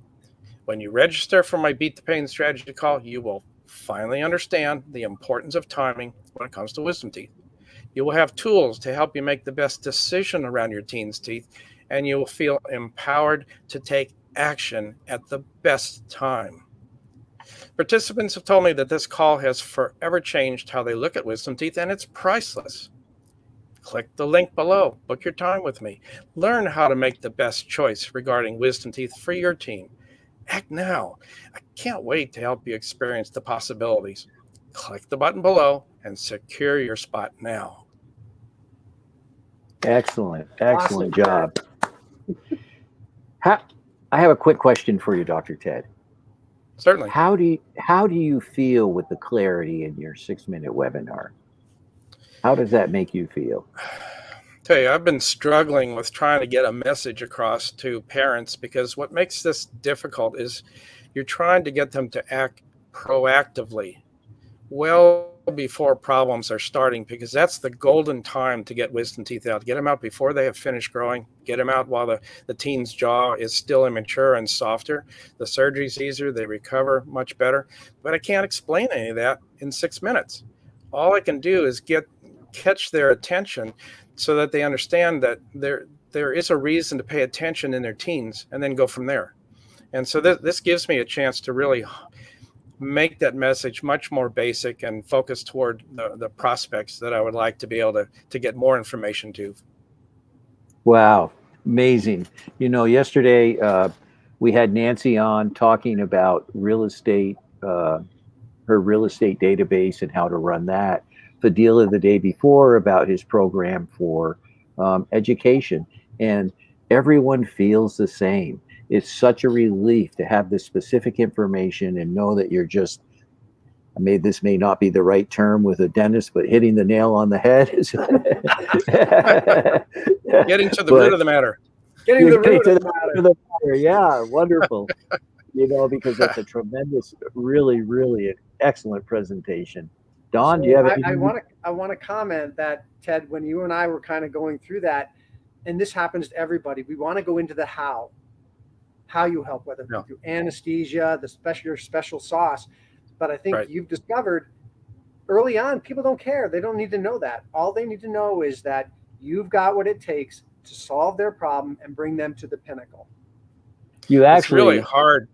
It's really hard as a professional, no matter what your area, to be able to figure out what the prospect's thinking. That's the hardest part, putting yourself in their shoes, because that was 20, 30, 40 years ago. And so this helps ground you.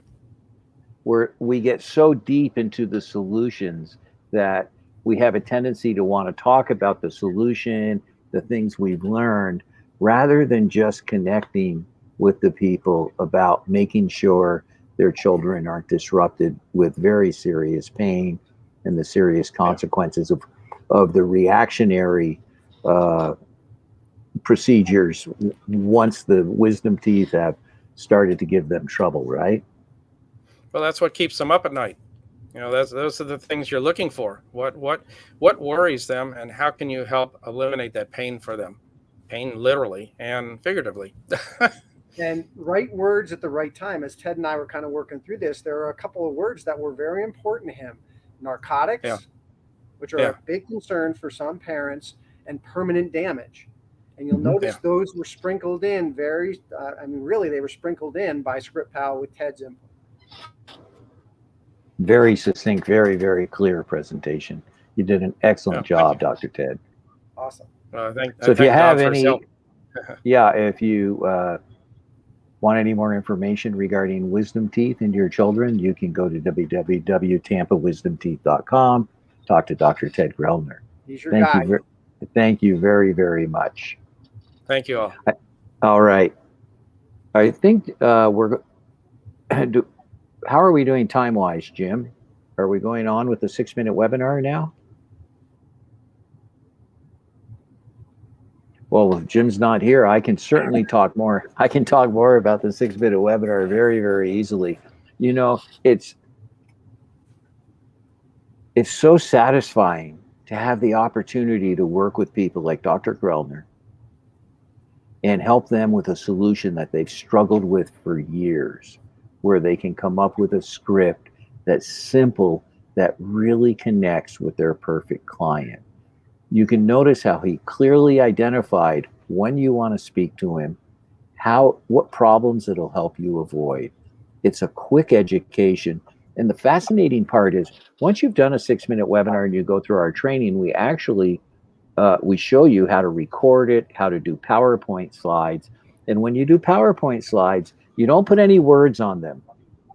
No words on the PowerPoint slides. We want an emotional connection. And the thing that catches people isn't just the title about the wisdom teeth. The thing that catches them before that is, how can he tell me this much about wisdom teeth in just 6 minutes?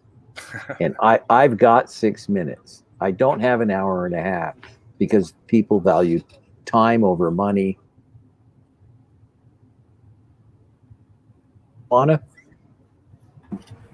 Oh, there's Lalana. Thank you so much, Dr. Grillner. Thank you for your presentation. I really appreciate that. We now have our second one online on deck is Becky Norwood. Becky, are you there? If you can bring her up on stage. Becky is a #1 best-selling author, book publishing expert, and public speaker. And her topic today will be the 4 pillars of a story well told. Take it away, Becky. Hello, I'm happy to be here. I was not quite sure what to expect for this webinar, so I'm delighted to be here and sharing. You know, one of the things that I work with authors, I work with entrepreneurs and coaches to really get their message out to the world. And one thing that I have discovered is that people often wonder, especially when they're using storytelling to relate their leadership, they're using storytelling to really get to the heart of the connection that we need to have with those that we want to reach, is who wants to listen to my story? How do I reach the hearts? And one of the things that I have discovered, because I've worked with over almost 400 authors now, and what I have discovered with this is that if we can look at the message we're bringing to the world and realize the role that we are playing, it changes everything. It changes in such a beautiful way. And so one of the 4 pillars that I like to talk about is being an advocate. When we write and we share, because oftentimes the work we do in the world, that work is because of something we ourselves went through. That work is because of something that really made a difference. That's how we're leading today, is by the things that happened that brought us all the way down, and now we've come back up, and that's how we serve because of that life experience. So with advocacy, we become, if we look at the stories that we bring to the world and think of advocacy, we realize that we become an advocate for those that have no voice. We become an advocate in the strongest of ways by showing that there is a different way to look at life. There's a different way to understand how to bring what we have in the world and be the voice for those that don't have that voice. We also become a truth teller. In telling the truth of a matter, you know, we have many of us, whether it's cancer, whether it's coming out of domestic violence, whether it's any number of different things that have happened in our lives, when we can stand up and share our story and share really the deepest truth of not only our story, but also because we're all human and we all relate, the biggest thing that we understand is that storytelling is truly what is the connecting fiber that brings us to making a difference in the world.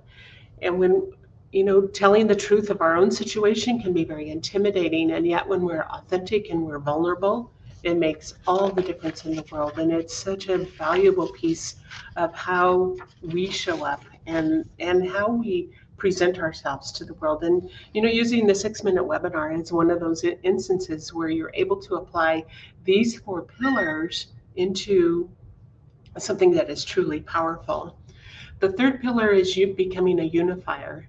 And what we do when we're able to stand up and tell our stories, whether it's in our marketing, in the books that we do, we we bring to the world, in the courses that we bring to the world, in the way we speak publicly from the stage.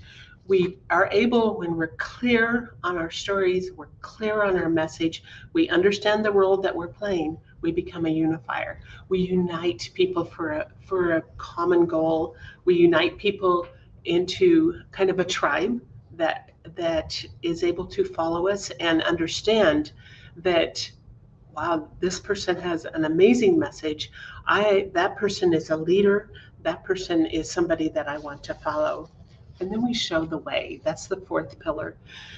The fourth pillar is the way shower.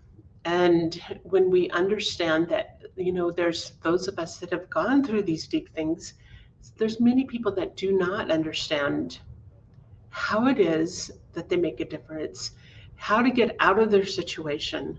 And when we can show the way of the things, how the steps that we took to get out of our bad situation, to rise above it, to excel and to be joyful in life, then we become that way shower. And this is one of the most important things to remember. So in all of these, ask yourself the question, how could attracting the strength of like minds help you to grow? What role would uniting shoulder to shoulder with others willing to share their stories, their courage, and their resilience play in creating a better world for future generations? And how would the power of your story impact the world? How can you bring your sacred gifts to the world in the most powerful of ways? Because I believe that every human has treasured gifts the world's just waiting to experience. So what is your special strength? And how would you share it to make an impactful difference? How would you serve others as they begin to show up that way in the world? And one of the biggest things, as I have worked through understanding my own role as a book publisher, I started very early. The first time I heard about book publishing, it was over 10 years ago. And what I found was it was an amazing experience, and yet I wasn't sure how to I knew what I wanted to write about. I knew the story I wanted to convey, but how do you reach the hearts? And as I have developed this and working with many, many authors, and they're coaches, entrepreneurs, but they're bringing their books to the world, using it as a tool to showcase their expertise. As I've watched this and developed it, when I learned that there was these 4 pillars and that those 4 pillars lead into the 5th pillar, which is magnificent, and that is you're leaving a legacy. Whether you're leaving a legacy for your family, for yourself, but also leaving a legacy for others to help them to stand up and to shine. So as I work with authors, as we come into a world of standing up as leaders, becoming the impactful influencers, I developed a blueprint for success and making sure that we understand, because oftentimes just understanding the 4 pillars and that 5th bonus pillar, when you understand that role, then you're able to really view what you're bringing to the world in a different way. And it gives you the strength to stand up and realize that the role that you're playing. As we share our stories, we release the shame and the hope that there's something far better on the other side.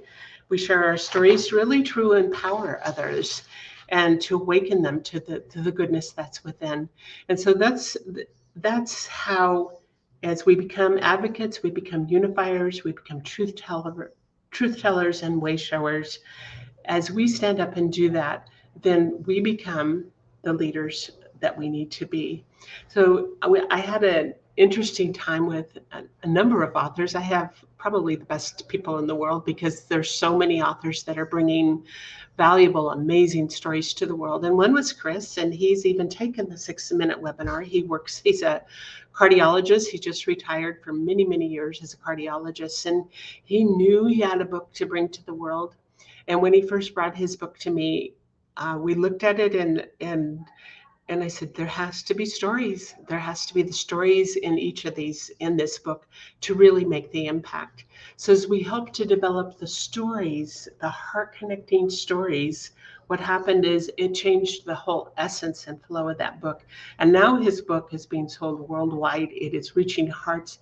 It's in doctors' offices. It's in schools, in universities, where they're teaching new cardiologists, up and coming cardiologists, really the whole effect of really reaching the heart, or how to have heart health, of course, but also using storytelling to make the point and reach that. So this is the essence of how I serve in the world, and really making a difference. And I wasn't sure what I was going to be doing on this webinar, so I'm hoping one of you gentlemen will come back in if you have any other further questions that you want me to talk about.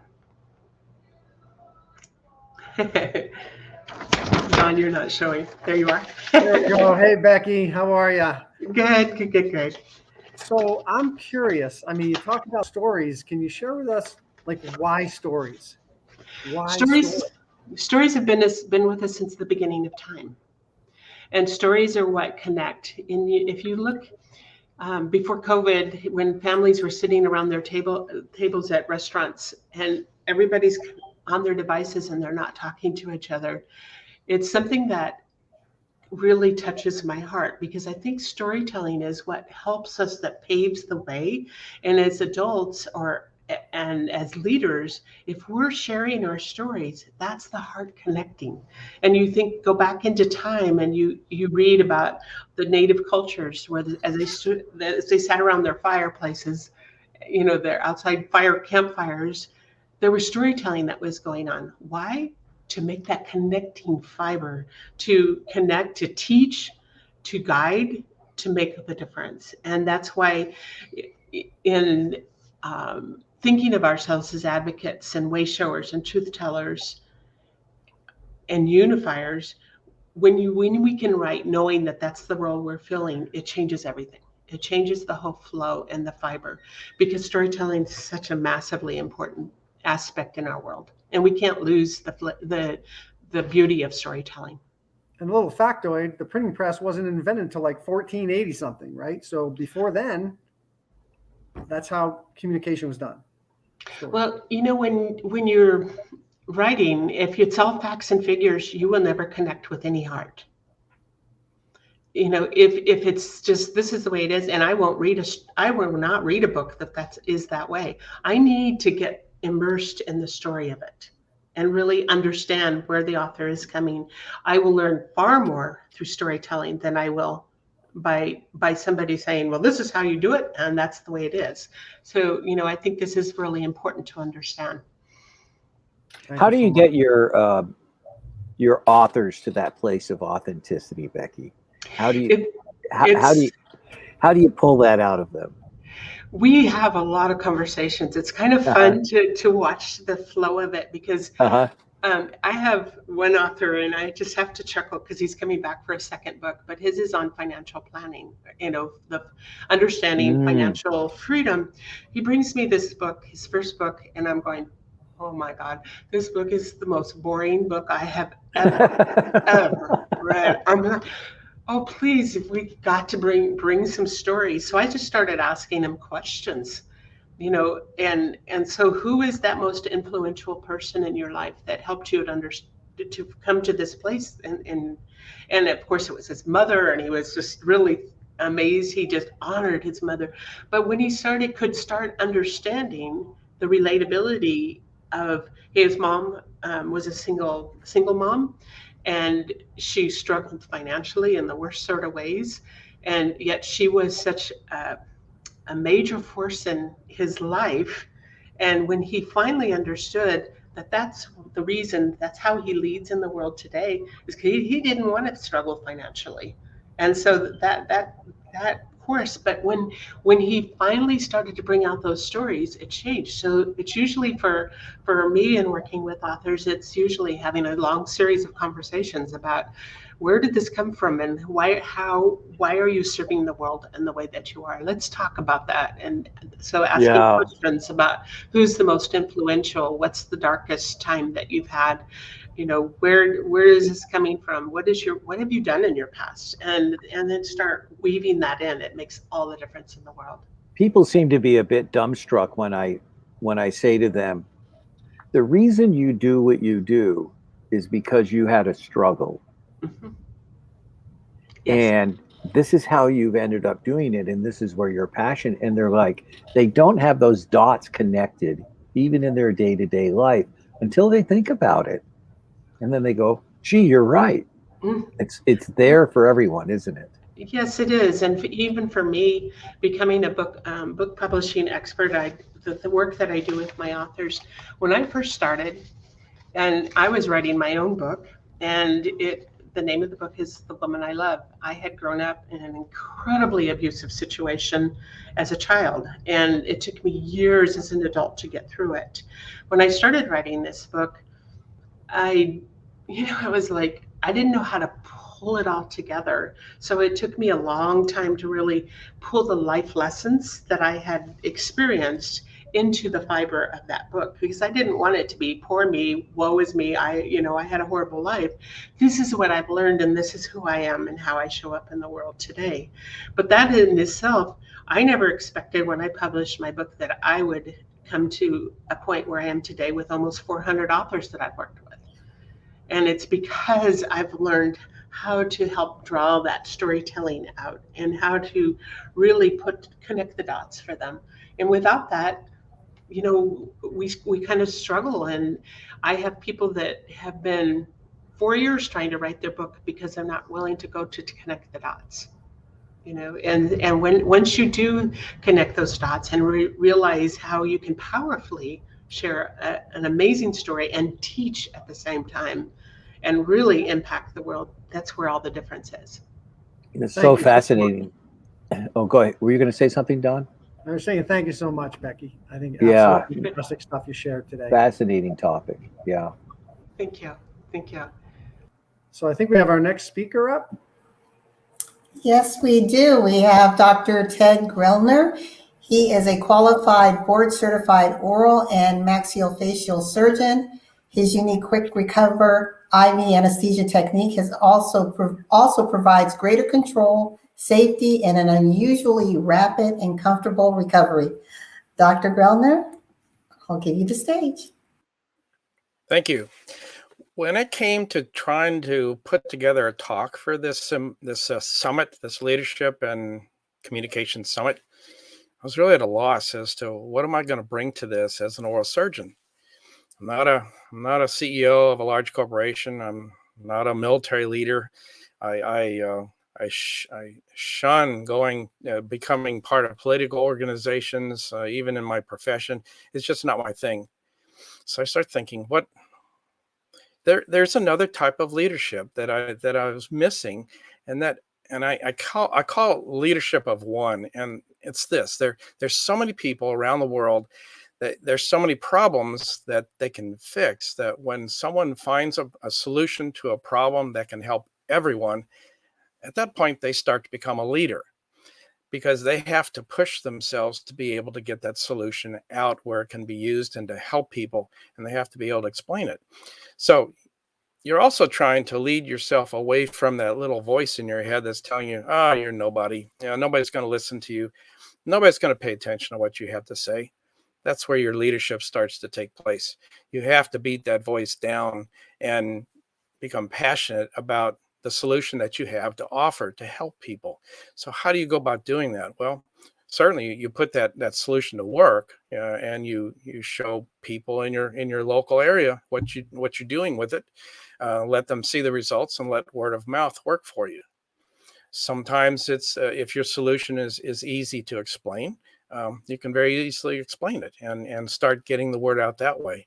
An example, as was alluded to, is I wasn't happy with the way traditional IV anesthesia was being done, because the narcotic that's typically used lasts an hour, and so that extends the recovery of a patient after their surgery if the surgery is only 30 minutes.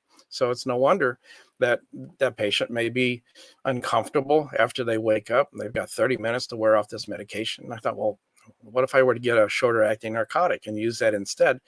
I did that. And at this point, when a patient wakes up, they recover in 6 to 10 minutes and they're out the door. It's beautiful. And explaining that is very simple. There's no nausea. Your recovery is quick. It's smooth. The anesthesia is very adaptable to each individual's need for medication. Some need less, some need more. That's an easy solution. Where I ran into some real roadblocks was trying to explain to people why they needed to get their wisdom teeth out early. I mean, if it ain't broke, why fix it? And that's what I ran into. But the problem is when it is broke, then the question is, well, why didn't somebody tell me this earlier? And that's what I've been trying to do, is tell people earlier and to try to get through that there really is a far, far better time to get wisdom teeth out with less risk. It's easier, it's faster to recover from. The discomfort is less. And it's done at a time in a high schooler's life where their time is much less costly to have to give up than in college or in a career. But I stumbled in trying to get the message across. So what do? How do I decide that I'm going to get this message across? Well, I'm going to go on TV. Actually, I learned a lot about being able to present a message on TV, to get a message in 4 minutes, to get specific information out. But then how do you sell something that is not new? Well, it is new, but it's not. Wisdom teeth? Well, everybody does wisdom teeth. Everybody knows you get them out when they give you trouble. So it didn't quite fit the bill. So the next step was I'll do a webinar. I collected a bunch of software for doing webinars, an auto webinar, live webinars. Everybody says you need to do a 60-minute webinar in order to be able to hold your audience attention and get the message out. Well, trying to do a 60-minute webinar and trying to get the people to come listen to it, wasn't happening. Then I discovered the 6-minute webinar. If you were on earlier, you saw how I got a basic message out. I got it out in the vocabulary of my prospect, and that's hard to do coming from a professional standpoint. I'm so used to talking to other dentists and professionals that when it comes to talking to a prospect and trying to put it in terms that they really are interested in hearing about, it's tough.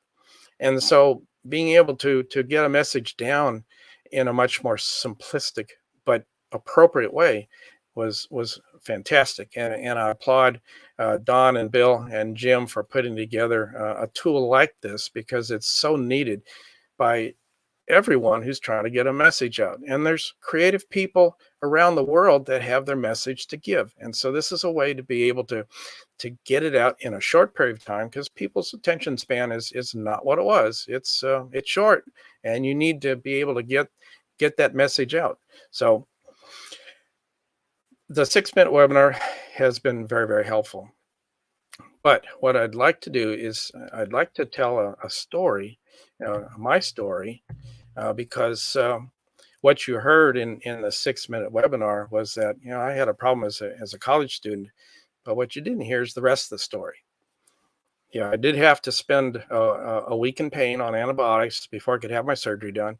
I chose to have the surgery done awake with just local anesthesia.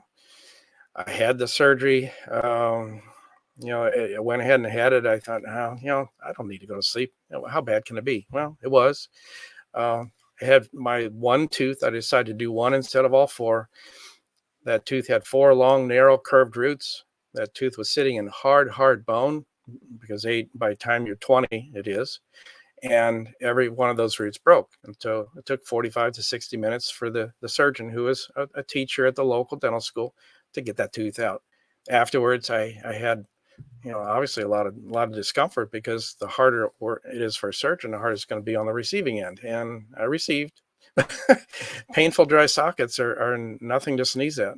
So that was my experience. And as an oral surgeon, I figured out that I had made at least 6 mistakes in going through that. So my second story is to describe what the experience is now for a patient going through and having their wisdom teeth out. Let's take a 17-year-old who has 4 impacted wisdom teeth. They have not come through the gum. They're having no problems. They realize this is a perfect time to get them out before age 20. As I'm putting the patient to sleep, we also drew some blood to set aside later to use their own blood to spin out the platelets that would help with the healing afterwards. So the surgery goes much more smoothly than it would have if this patient had been 25, saving at least 15 minutes in surgery time, 15 minutes in anesthesia time. We placed the platelets that we had harvested from the blood into the sockets, and patient awakened 6, 10, 15 minutes, they're out the door. They actually continued a conversation with us that we had before they went to sleep. And that's gratifying because they're clearly with it. No nausea. Haven't seen nausea for years. So what was the recovery for this patient? Typically it's 5 to 7 days in discomfort. You get a dry socket, it's another week. This patient took a narcotic on the first day thinking they needed to, and then didn't take any more. All they took were non-narcotic pain medications. It was uncomfortable for the first 2, maybe 3 days, but come the third day, the discomfort just falls like a rock off a cliff. Very different than what my experience had been as a teenager. So what I just shared with you were some stories that help kind of put it all together. And as Becky alluded to earlier, stories are powerful. People think in terms of stories. So once you've gotten at least their attention with a 6-minute webinar and they know that they need to learn more, by giving some stories to explain, just what it is you do offer, that's powerful. And that's been something that's helped a lot. So one other thing that I forgot to mention, when it comes to getting a message across, you do need to learn how to communicate, and especially with the difficult message.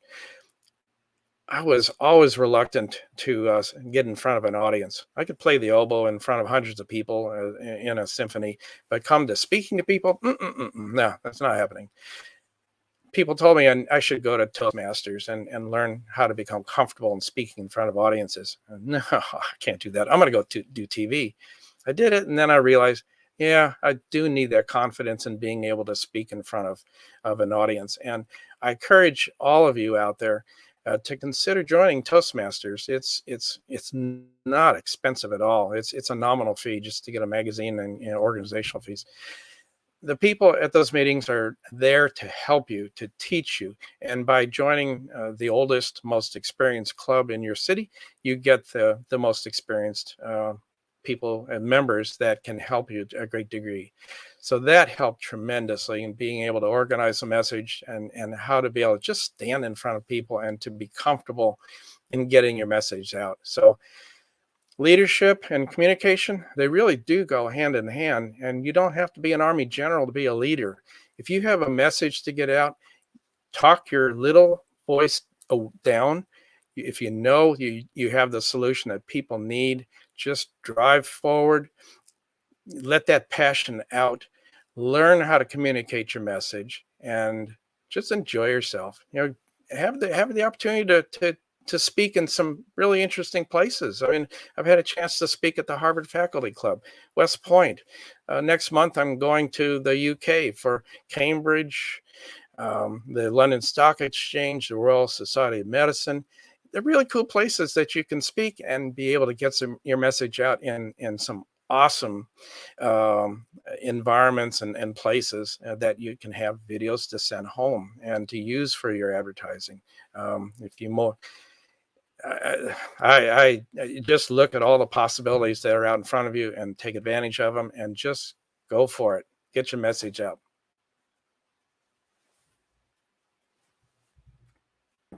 Awesome, Ted. What a great message. So a couple of things struck me. You talked about leadership, like when you know you have a solution to a problem that can help many people, it becomes your obligation, right? It becomes your obligation to step up as that leader and get that out there. It and does. There's two pieces of that, right? One is developing the technical solution, which you explained so beautifully. It had me visualize the platelets and everything. but then also the leadership to master the communication. Yeah, That you got, and that's not always really easy, right? key. Yeah, it's tough. Just when you think you've put in the work in coming up with a solution, you're only just getting started. And but that's part of the whole process, is that you're learning from A to Z. And once you can communicate that message, then things start getting much easier for everyone. And it's a shame for people to just drop off with these wonderful solutions that they can share, yet they don't want to put in the effort or the time to do it. So, well, that's one of the reasons that Bill and I developed the 6-minute webinar, because we saw so many talented people with gifts that we knew could help so many more people, but they really struggle with the message. Yeah. You know, Don, that clarity of message. It's something that Ted said really struck home with me. And it's like, who am I to go out and tell people this stuff, right? But the truth of the matter is, because I felt the same way, I happen to have a tremendous amount of innate wisdom when it comes to energy and clarity. And it's like, who am I to know this? And, why would I be an expert? But the fact of the matter is I am. And I struggled with that for a long time. And everybody has a special message to share with the world, don't they, Becky? I was just going to say that I've spoken to a lot of women that are writing groups, people that are working with coaches to get their books written. And the common thread is, who am I to share my story? And I ask the question, who are you not to share your story? Because we are to be leaders in the world, where each one of us, if we can stand up in some way and lead, whether it's through the words that we speak, sharing our stories, no matter what way it is, the world needs our message. Really, truly needs our message. And the more of us that can stand up, it becomes that ripple effect. It changes, it ripples out to the whole world in many different ways. Because one thing we say can totally change another person's life. Rumi, I don't know if you're familiar with Rumi, but he has a saying that I just love, because we all have a very unique purpose. And what Rumi's quote is that we each have a special gift to share with the world, and every person in the world has a place in their heart for that gift. Absolutely. Yes. It's so true. So true. I just wanted to add something. I was thinking about everything that Dr. Grellner said and Becky stated, and went back to what Pooja Misra said. And I think sometimes we get in our own way, the limiting beliefs that have been placed in us about what a leader is. And we tend to separate ourselves and think that we are not worthy enough to have our voice platformed. And Dr. Grellner, I was leaning into you talking about your experience. And, we all, when we hear Dennis, it's like, we don't want to have that relationship. But because you created such a relatability, I thought, wow, if I were someone who needed to have my wisdom teeth removed, you would be the one person, because you came from your point of pain and shared it with me. And as Becky said, you became relatable. And I think that's what's brilliant and engaging, when we can be true to our story, to our voice, and know that we're going to attract those that relate most to our message. Right, Becky? Absolutely. You never know when you start to share your stories who you can impact in the lives, even the lives you can save by sharing something authentically, vulnerably, and completely from the heart.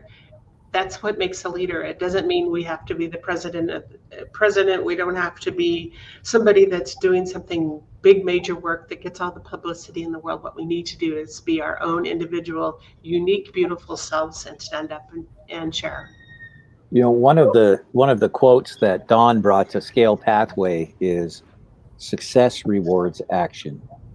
And when you were speaking, Luana, you said sometimes we get in our own way. And for me, that is not true. It's all the time. It isn't just sometimes. In fact, I tell people frequently, the 3 worst words in my dictionary are, I was thinking. And then I know I'm in trouble. That's how I get in my own way instead of just taking action and doing what I've learned to do, which is to follow the energy. Because the energy is what creates the authenticity. And there's a special challenge when you're offering something that people need, but they don't necessarily want. And Ted, I mean, you're a great example. I think often, things in the health area are people need them, but they don't want them because they sound like work, right? And so well, I was told by a national advertising company that when I wanted to sell prophylactic surgery, like wisdom teeth, said that'll never happen. That'll never happen. So that was a challenge. I took it on. That's where the leadership comes in. Right? That's where the leadership comes in. You got to figure out that message that by the end, people are saying, I want to know more. I need to talk to you because now you've planted the seed of worry. We all want to. So no, we all don't want oral surgery. No, we don't all want that. We do not want That's true. Do we want to help avoid pain and suffering in our children? Yeah. Absolutely. Right? Yeah. So I think the way you brought people through the true care about, that's where the leadership comes in and really put in the work in to figure that out. So great job. Mm-hmm. Yeah. Excellent presentations. Really fantastic. I tell you right now, Ted, we've known each other for several years, Dr. Ted Groner, and I'm saying that, if I needed wisdom teeth pulled out, you'd be the person I'd go to because of the confidence that I felt in my stomach that you shared the very first time I met you in Orlando, Florida. We were all speaking, me and you and Don, we were speaking at there on stage. And you gave a great presentation there, but you just have that reachability where you can reach out and touch someone and they know that they're in good hands with you. So therefore, sir, I salute you because as a kid, I went to a dentist and he was not, I'll just say it scarred me a little bit. I'll just say that and be nice. I mean, I saw my toenails grow right through my socks when I was in there. I remember when we met, Ted. And one thing, I think earlier we talked something about shining, step into the light and shine. And I made the comment, we all shine in our own way. And Ted, what I encouraged you way back when was you've got a Bob Newhart thing going, right? You have a certain calmness about you and humor that is just precious. And I encouraged you at the time to lean into that. And I think you really have. And you really connect with people when you do that. Thank you for that feedback. Well, y'all have been great. It's there's so much to learn from you guys. That every time I get together with you, there's always something. All of you have something to contribute, and this has been really fun. Thank you so much. Thank you so much for being with us, Ted, and we look forward to seeing you again and listening to you. And keep pulling them wisdom teeth, brother. And you too, Becky. Thank you so much for your contribution today. Excellent job. Excellent. I tell you right now, we're going to bring Vanya back here, Vanya Kusik, because she's going to talk just a moment about her foundation. And we've got a short little video we want to play for the foundation, simply because, ladies and gentlemen, a picture's worth 1,000 words, but a video is worth 1,000 pictures. And Vanya, we'd like for you to just share just a couple of words about that, please, before we show the video. So our foundation, Vanya Kaushik Foundation, along with Prayas Skin Sansthan, working on water conservation and rainwater harvesting plantation in rural areas. And there we are looking for the better options for other villages who has not get avail with the basic necessities of daily life, where water is the basic thing which they can't even access in their homes or around them. So we are trying our best to get them the drinking water and the other purposes for that. So yeah, here the video which you guys are going to see, having all the problems they are facing, and you get to know more about it. And I am looking forward to get the support from all of you guys, talking about the audience or and the people who got connected with Vanya Kaushik Foundation in any way. So yeah, that's what we are looking forward.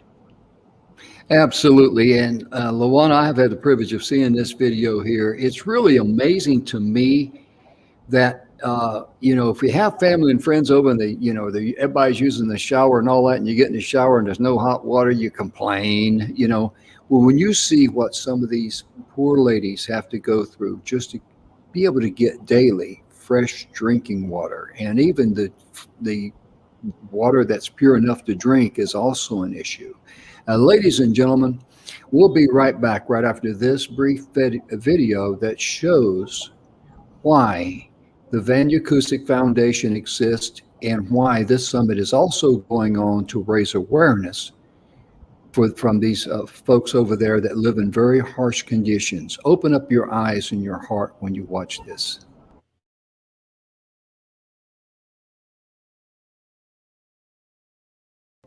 When we talk about pure water, we nowadays wonder where it actually available on this earth. We all are suffering from water scarcity, whether it's our body or our Mother Earth. We both are just survive for sake of life. We all know that this life cycle completely depends on basic necessities of survival, that is water. If water is pure around you, it directly shows effects in your personality. Water is one of the major reasons which hits you physically, mentally, psychologically, and every other way which you can't even imagine. Do you ever wonder why people, animals living underprivileged areas, drastic behavior variations? Because they are not only struggling with life, they are also struggling with purest forms of supply. Well, I know somewhere around we all does. That's why Vanya Kaushik Foundation and Prayas Kendra Sansthan, India, working on world's biggest issue, that is water scarcity.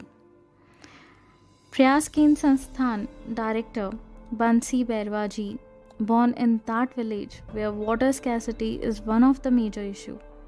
When he got education and gained the understanding about the issue, this man decided to take action about it.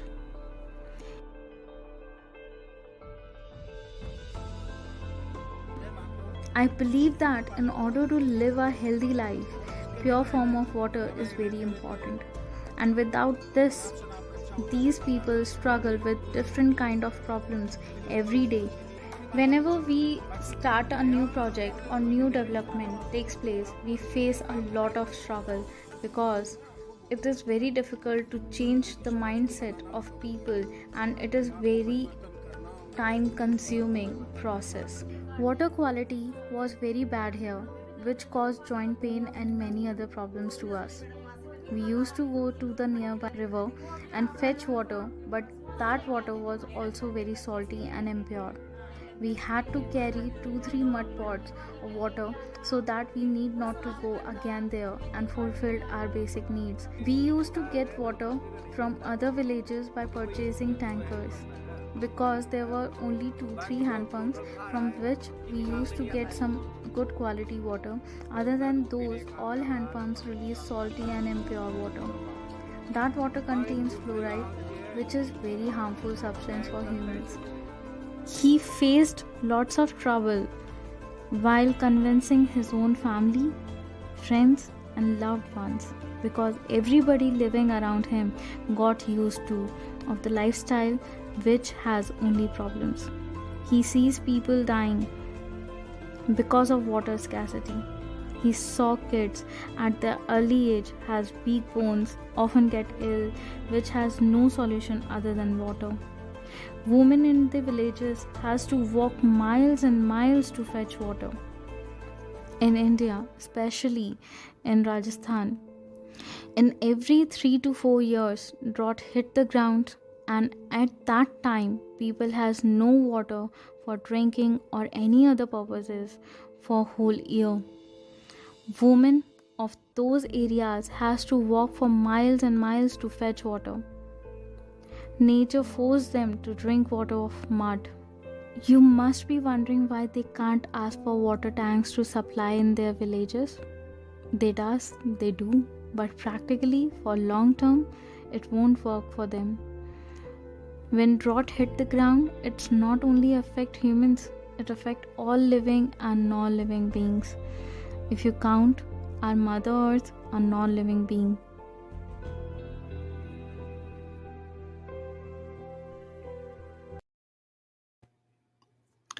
Wow, you know what, Luana? That's eye-opening, isn't it? Yeah, it is. And it, just really makes you count your blessings, and messages like this. We need to get out. We need to create awareness. Yes. Because so many are having issues. If it's not water scarcity, it's the safety of water, right? Water that's Yes. healthy to drink. So Yes. having that access, I mean, that's a basic need, and so many are struggling. It certainly is. And I'm going to let you introduce our next speaker, and I'm going to do the techie stuff here and remove myself and let you bring Coach on board there. Thank you. Well, ladies and gentlemen, I hope you have been enjoying this Leadership Communications Summit, and I have the honor and privilege to introduce Coach MJ Tolan. He describes himself as an author, a TEDx speaker, coach, and a success enabler. And his topic today will be Awakening the Leader Warrior in You. Coach Tolan? Yeah. Are we clear? Are you able to see me? I cannot see you. I can hear you though. All right. So one moment stand by for technical adjustments. No worries. No worries. Thank you.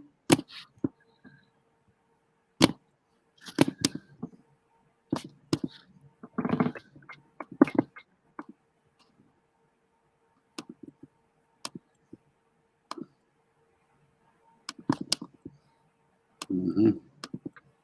Well, as we wait for Coach Tolan to get his visual going, we hope that you're all enjoying this Leadership Communications Summit. We've heard so many golden nuggets, which you can take and apply to your lives immediately. And definitely we salute Bill and Dawn for sharing with us some techniques and using a 6-minute webinar to get our messages out there to our target audience in order to have the impact that we want in our lives and around the world. Absolutely, Luana. And I'm looking here, and Coach's device is not connected. Every now and then we have technical difficulties, but that's quite all right, because I want to bring back a little, all young ladies are young and they're all small. I want to bring back Vanya for just a moment. And see, I just pop people in and out without even telling them, that video. You do that all the time with me. Yeah, I do that. But that video we just watched, it was very, very moving, very, very touching. I want to personally thank you for allowing us to play that here on our TV show, The Messages of Inspirational Stories, broadcasted on E360 TV's network to millions of devices around the world, because your foundation does wonderful work. Great job. And I just got to salute you. And I want to personally thank you also for talking me into being on your summit in India back in April. Because at first, Luana, I thought, this summit's about water conservation, rainwater harvesting. And I'm thinking, gosh, I don't know anything about that. But then the idea came to us that I could talk about you get people involved, 3 ways to make their community a better place to live. And that's what it takes, isn't it, Luana? Yes, definitely. And, the whole push right now, one of the 11 tenets of the United Nations is focusing on is sustainable communities. But how can you have sustainability if you don't have the life source, which is water, right? Mm-hmm. Absolutely. So that's why it's not about a particular country or a particular region or a particular province is facing something. It's all about all of us.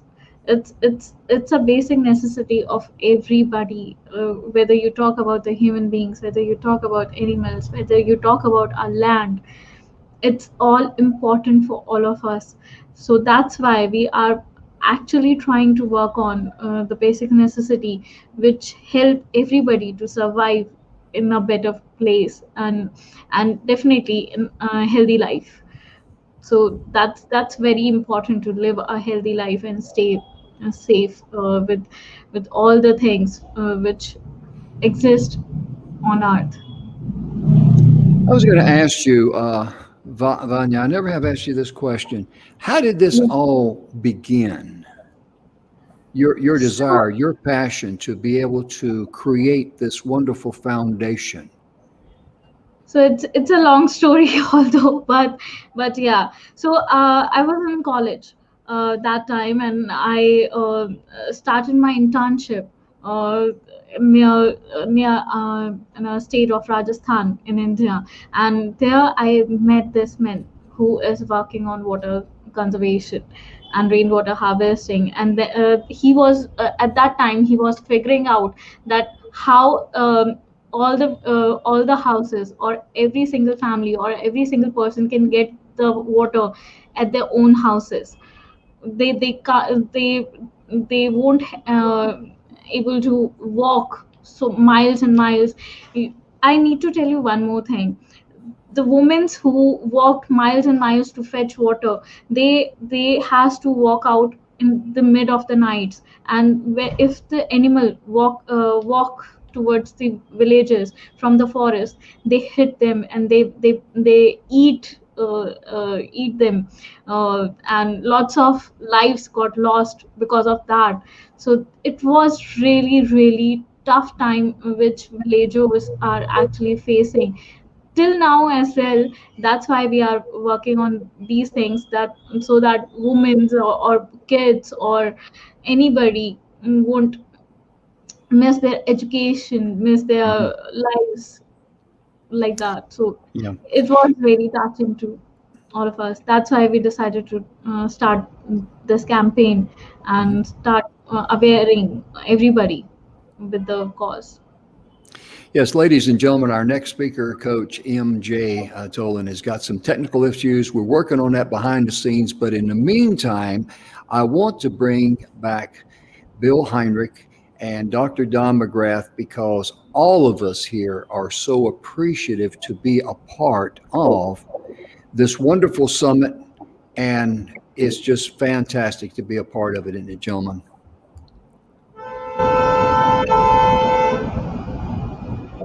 Yes, it's somebody's Okay. Yeah, somebody's honking in the background. Yeah, with Vanya. Yeah, it's Vanya. Yeah, Don, you're muted. Yeah, the train has left the station. What great presentations we had, Jim. Yes. From Ted and Becky. Really clear. Notice how heartfelt they are. That's what happens when you follow the framework of the 6-minute webinar. Don, why don't you talk about that a little bit? Absolutely. So the framework are 12 key things, steps that you need to move someone through from just hardly knowing you to taking an action with you. And they must all be there. Mm-hmm. We refer to a cake. If you take one of the layers of the cake out, it doesn't taste as good. So you must follow every section, and our app helps you do that, right? It's automatic, Bill, right? 40 questions, it's done.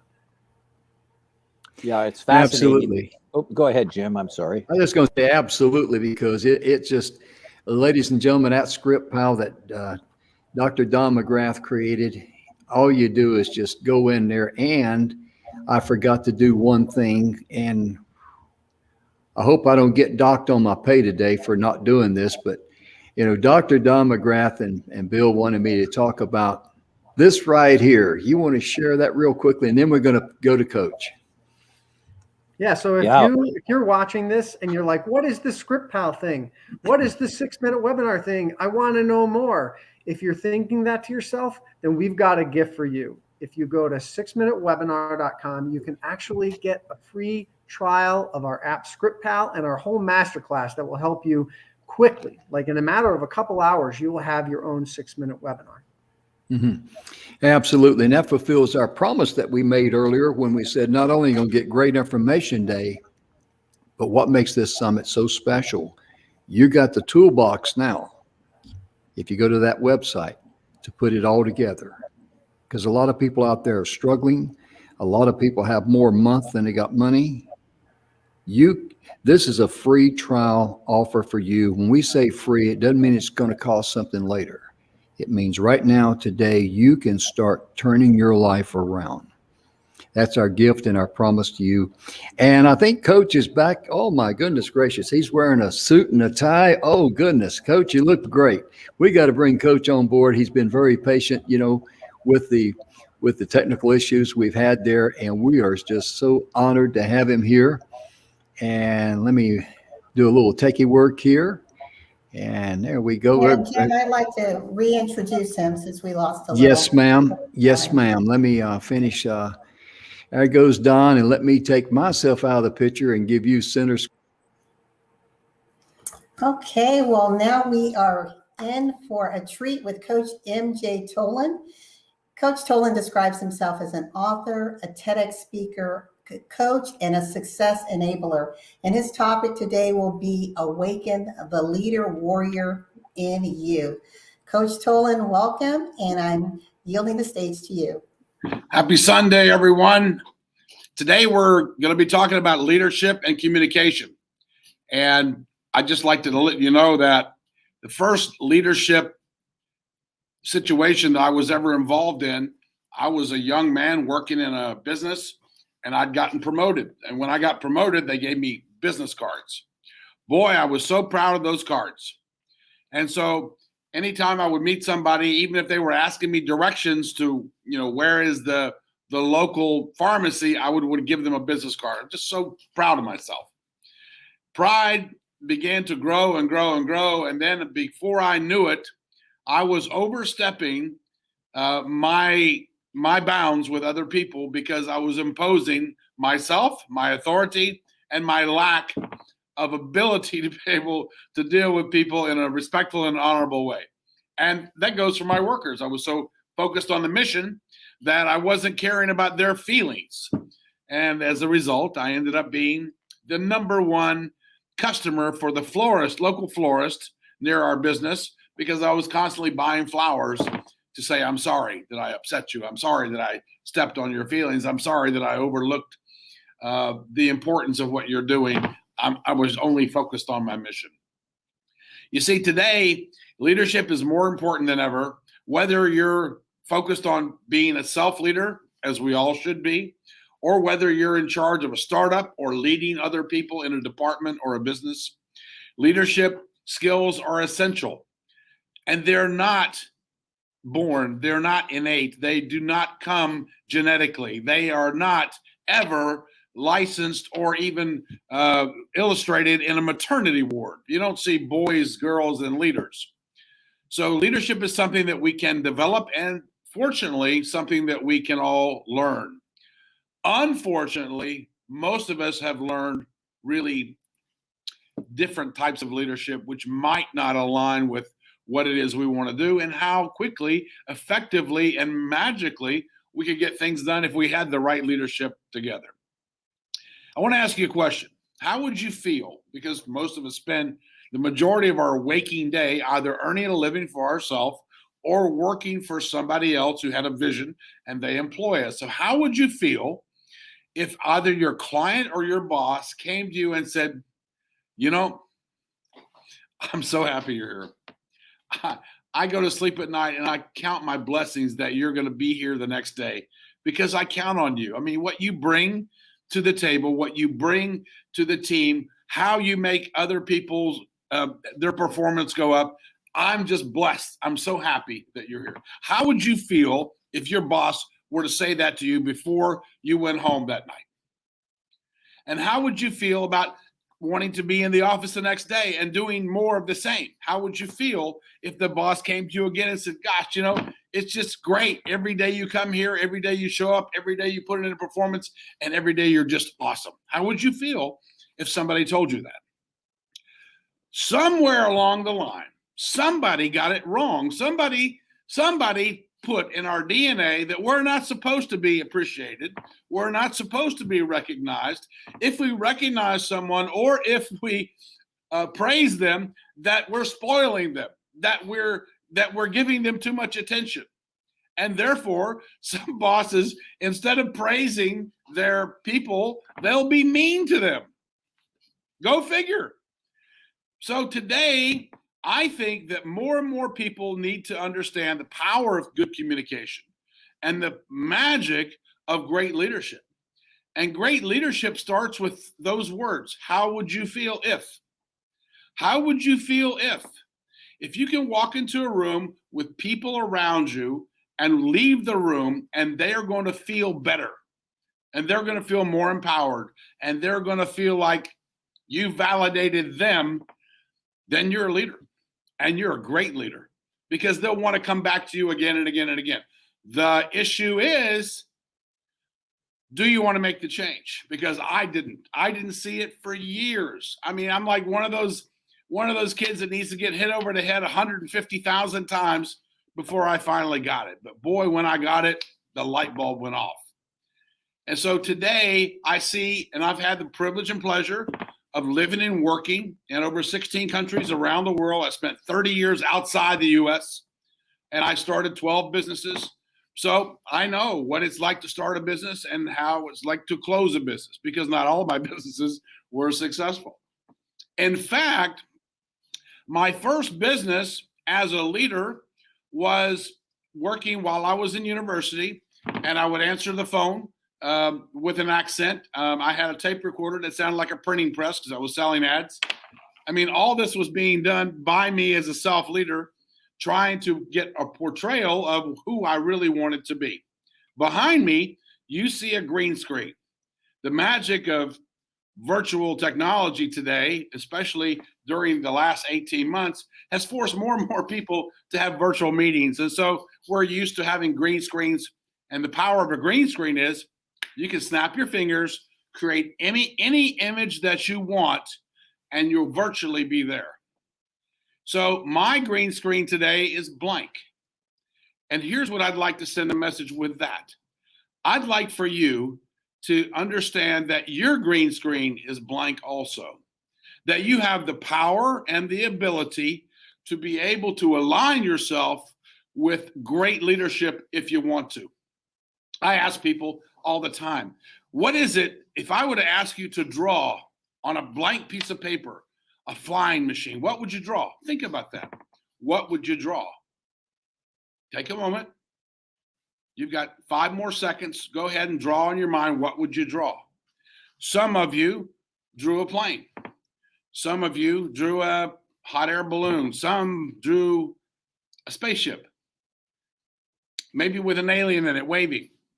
But at the end of the day, we didn't all draw the same thing. And this is how leadership works. We don't all have the same model. Some of us grew up with a leadership technique or procedure or practice or behavior that said, who parked in my parking space? And that was the leader. And so we don't want to upset that leader.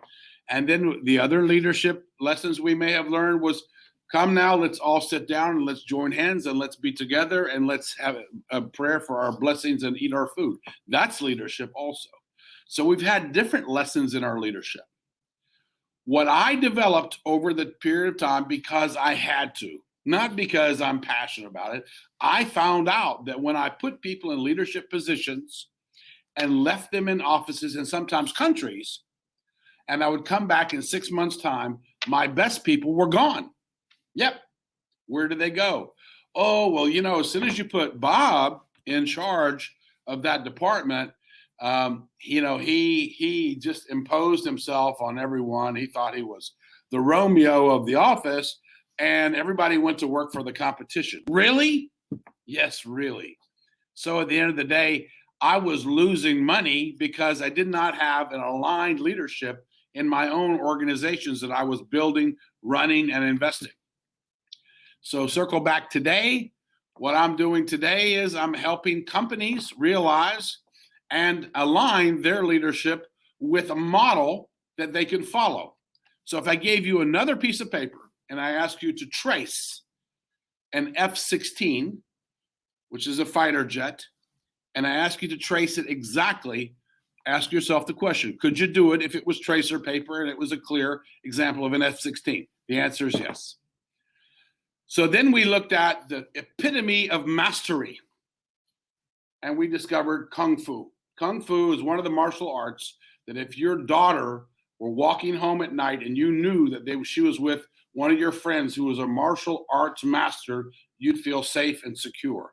And so through Kung Fu, we've used some of the philosophies of Kung Fu and the mastery that it attains to create a leadership program. This is what we do, and that is why. And I thank you so much for your audience today, for your attention, your patience with my technology. And remember, you have your own green screen. You can create any reality that you wish. Thank you.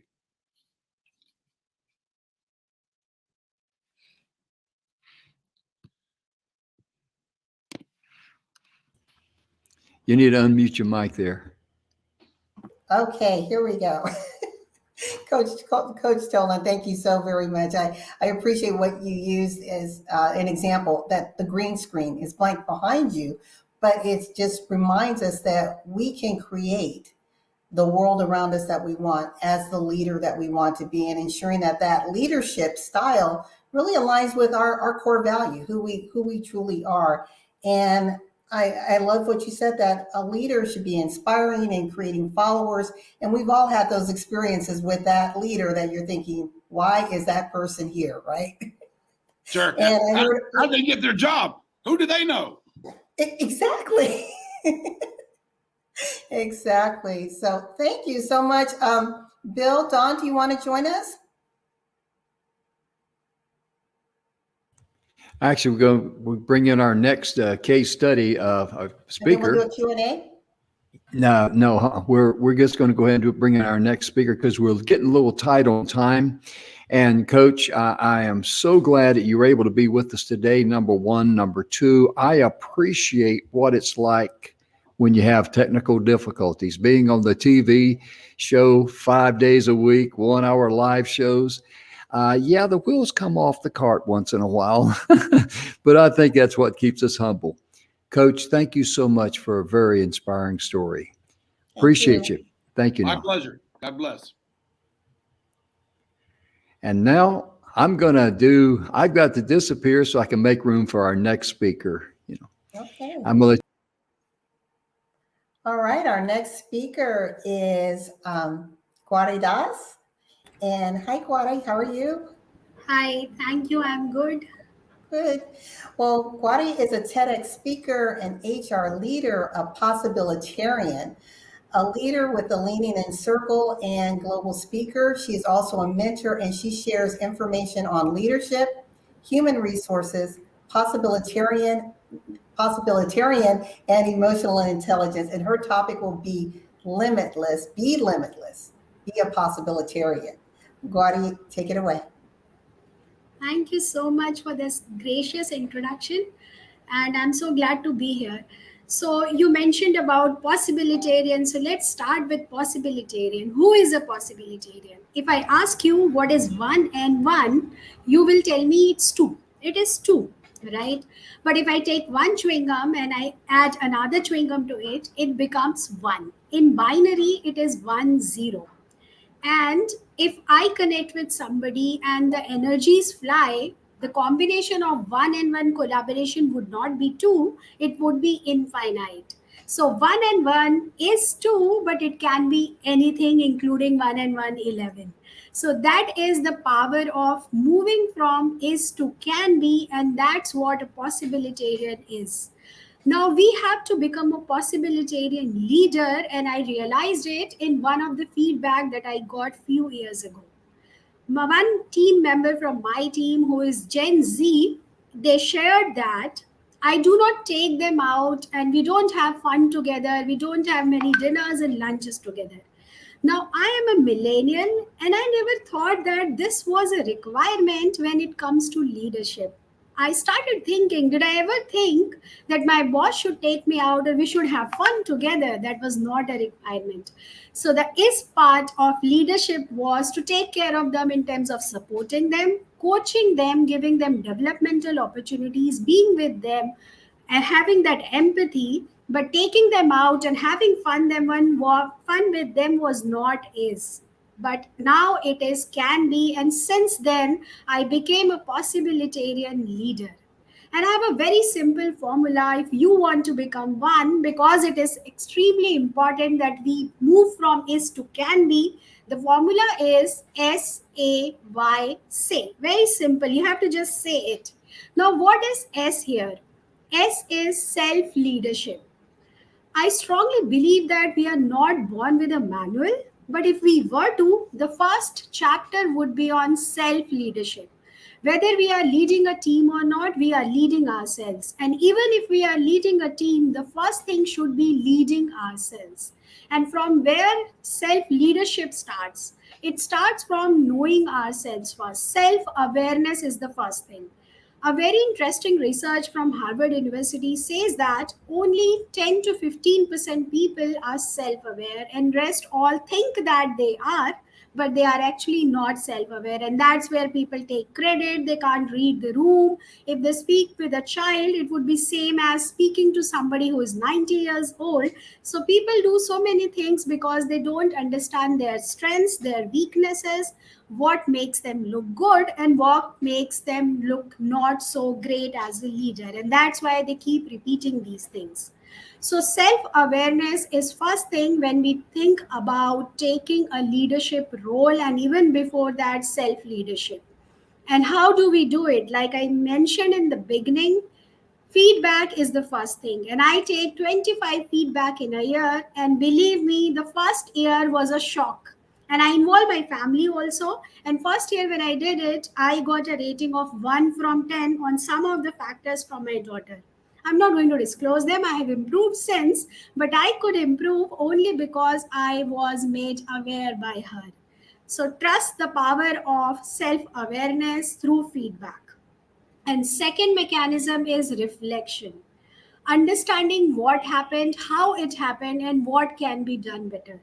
But reflection should not be done about why did it happen to me, why I couldn't do well. It should be very objective, and we should look at what was our strength, what did we do well, what could have been done better, and what led to a failure or what led to a mistake which can be avoided next time. If we do this, then we have first step of self-leadership. Next step is accepting ourselves. Now that we start understanding ourselves, and when I did many psychometric tests, feedback, and genetic profiling of my brain, I got to know about a lot of things about myself. But then I was like looking at some of the things, I'm not good at these. These are not my strengths while I want it to be. And that led to self-rejection. We have to not enter into this loop of self-rejection. We have to accept ourselves the way we are and continuously improve, because life is a continuous learning journey and nobody is perfect. So now that you know yourself, you accept yourself, you have to grow. That is the third step about self-leadership. And how do you grow? You grow with a thought process that things are under my control, which is called as intrinsic motivation, or which is called as internal locus of control.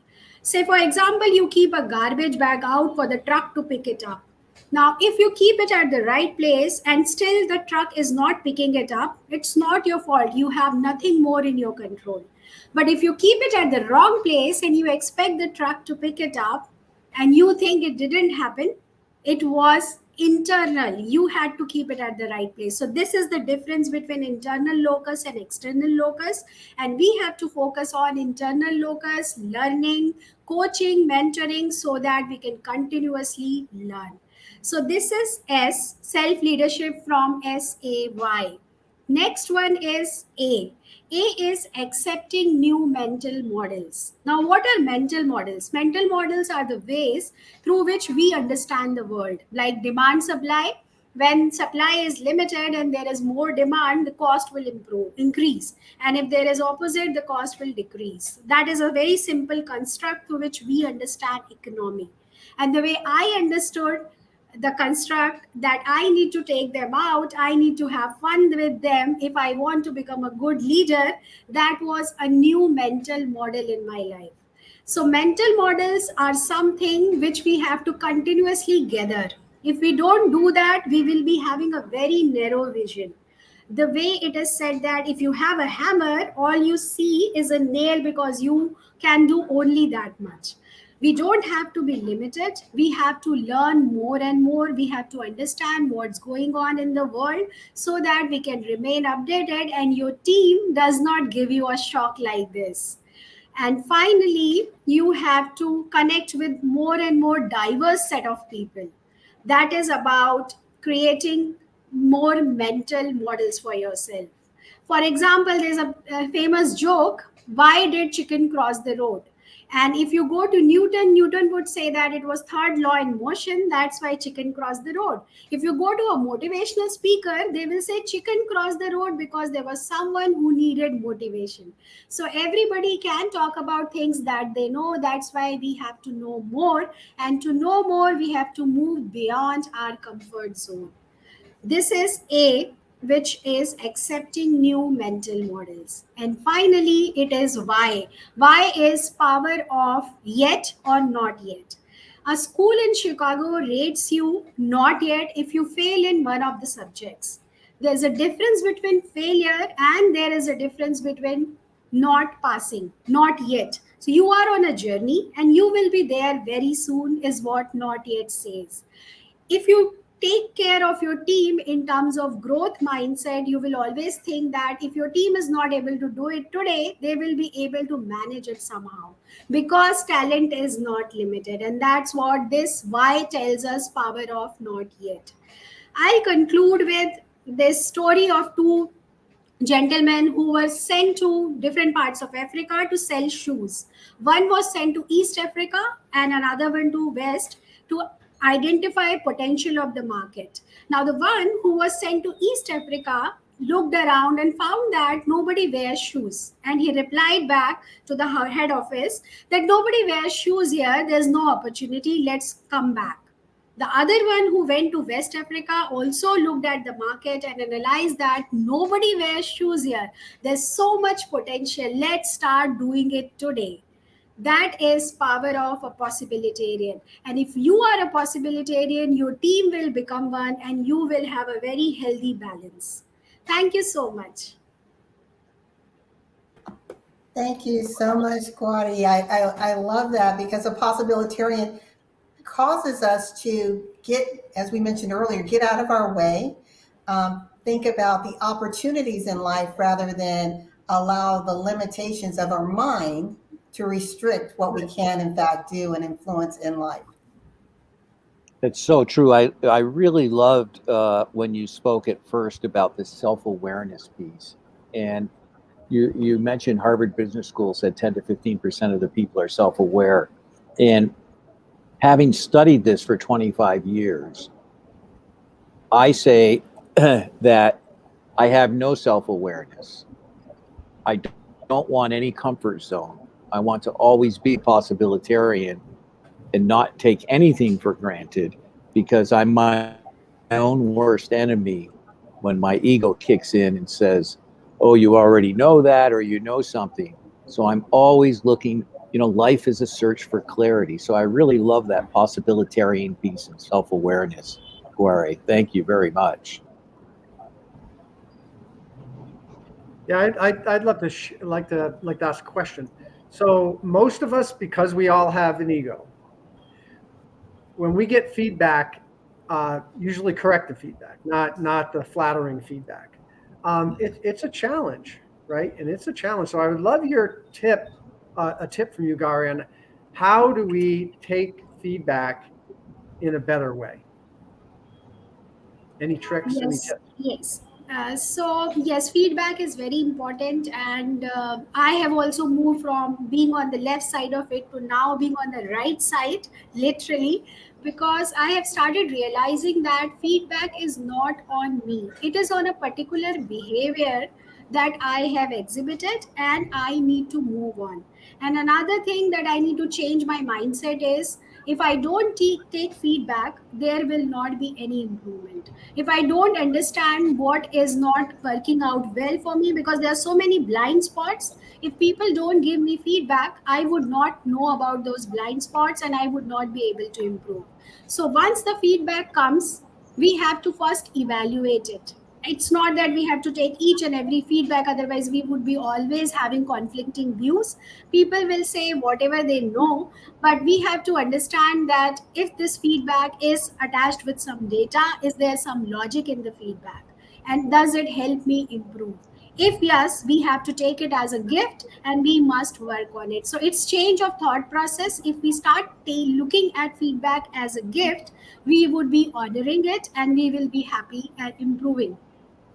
One thing that relates to what MJ was sharing, I think that feedback is much easier to take if you've been if you've had that relationship, right? If someone does appreciate you, if you know that that appreciation is there and that it really is to help you.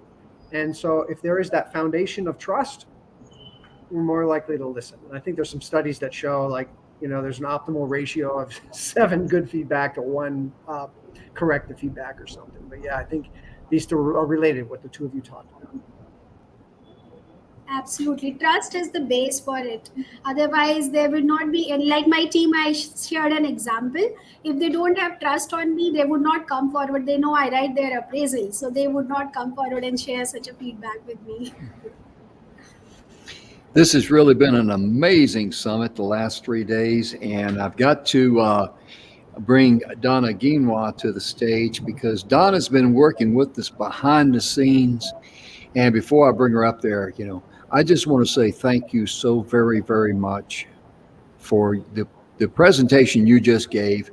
And your first name, is that Gauri? Is that correct? Yes. Okay, because I have this very special gift and talent that I can mispronounce names correctly the very first time. So I want to make sure there, but I want to thank you so much for being a part of the summit. And it's just been a wonderful experience. Thank you so much. And let me see if I can get a hold of Donna here. And again, Gauri, thank you so much. Bless you. Thank you. Thanks, Vanya. Thank you. And let's see, there is Donna. She's been sitting back there and working in the back scene there with the technology and all those things. And so is Michaela. She's been with us too. Michaela Vidal. You can tell she's been pulling her hair out from all the things going on behind the scenes. Oh my goodness. Folks, I tell you what, I'm just going to open up this conversation here a little bit, but I just want to simply say what an honor and a privilege it's been for our TV show, The Messages of Inspirational Stories on E360 TV, to have the privilege and honor to host this show and bring all this great information, awareness about how the water conservation and rainwater harvesting, the hard work, consistent work that Vanya's doing with her Vanya Kusik Foundation.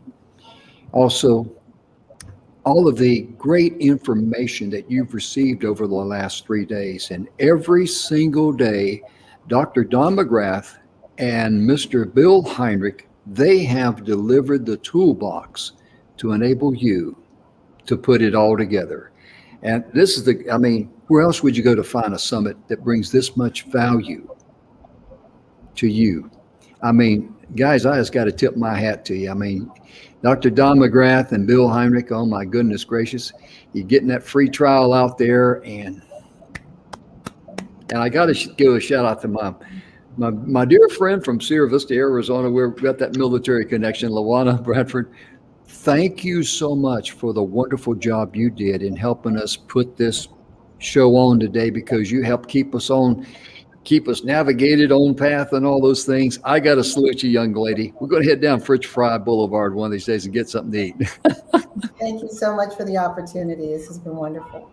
Thank you. So it's been 3 days.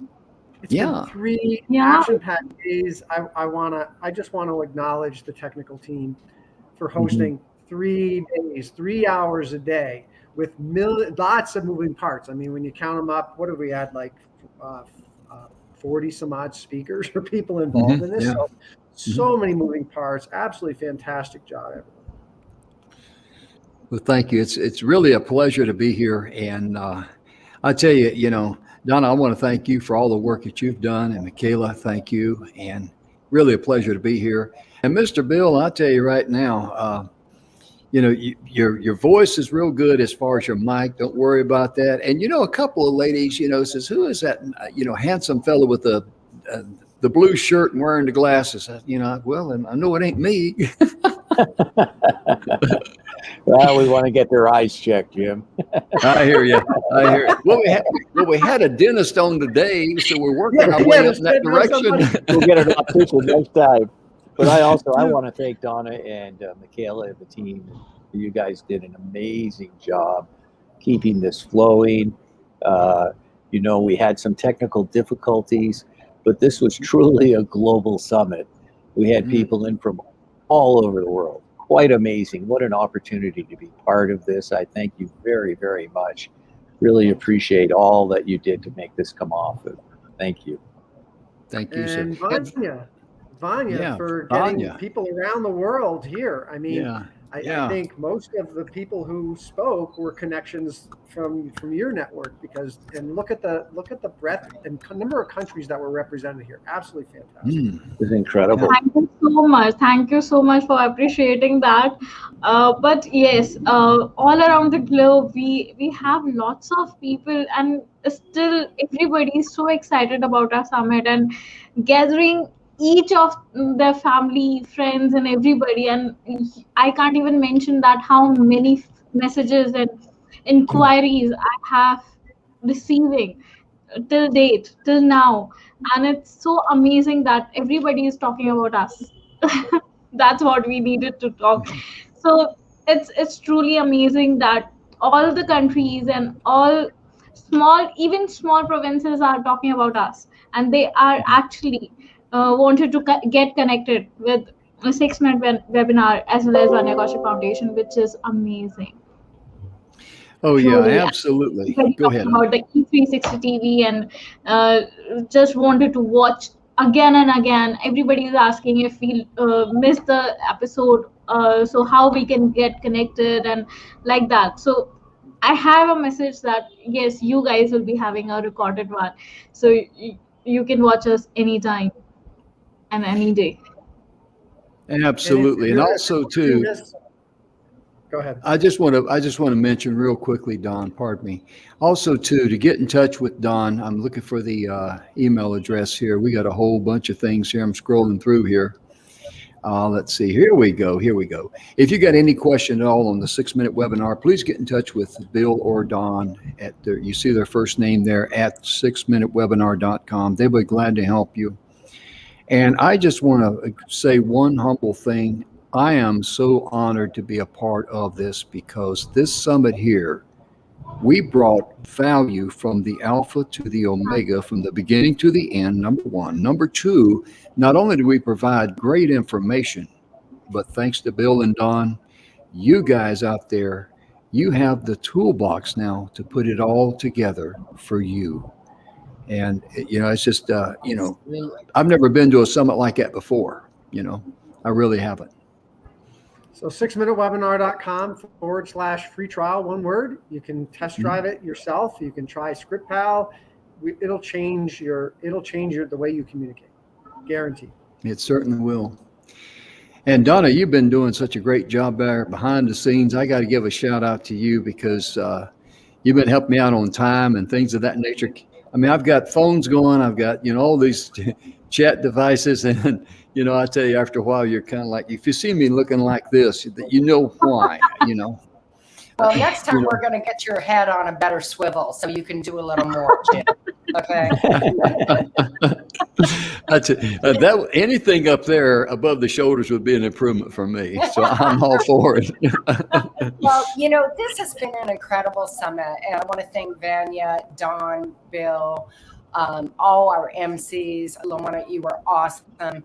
Michaela and Jim, of course, E360 TV, and all our speakers. Yeah. And I'd like to say the one thing that I gleaned from all the speakers for 3 days was, guess what? Believe in yourself, lead with love from your heart, and it's not about you. Absolutely true. So that's truly awesome. Thank you so much, guys, once again. And I'm feel so honored and glad that we got connected and bring up this huge summit to all of the people and for our audience who really wanted this kind of a summit to know more and add values to their careers. Absolutely. And I've got to give one more shout out to Mr. Aaron Hymas. He's the president of E360TV.com. Aaron just immediately, when we had that conversation with him about what we wanted to do, he looked at a couple things and he says, you know what? I will waive all fees and put this show on for free. And we're talking quite a bit of money, 3 days on a TV station. You're not going to get that for, a real cheap price. But Aaron, he saw the value in what we're going to deliver to the community out there. He says, I'll waive that. Just, give me a little recognition. And brother, I tell you right now, Aaron, thank you. To say thank you so much for your contribution. It just seems like it's not adequate for me. Don, Bill, Luana, I mean, Vanya, you were there in that conversation when he said it. Yeah, it's really amazing. And we're almost out of time, but I just want to say very, very much that from the bottom of my heart, to be able to reach out and touch people's lives, that's your calling in life. To be able to help someone in their hour of need, that's why we're here.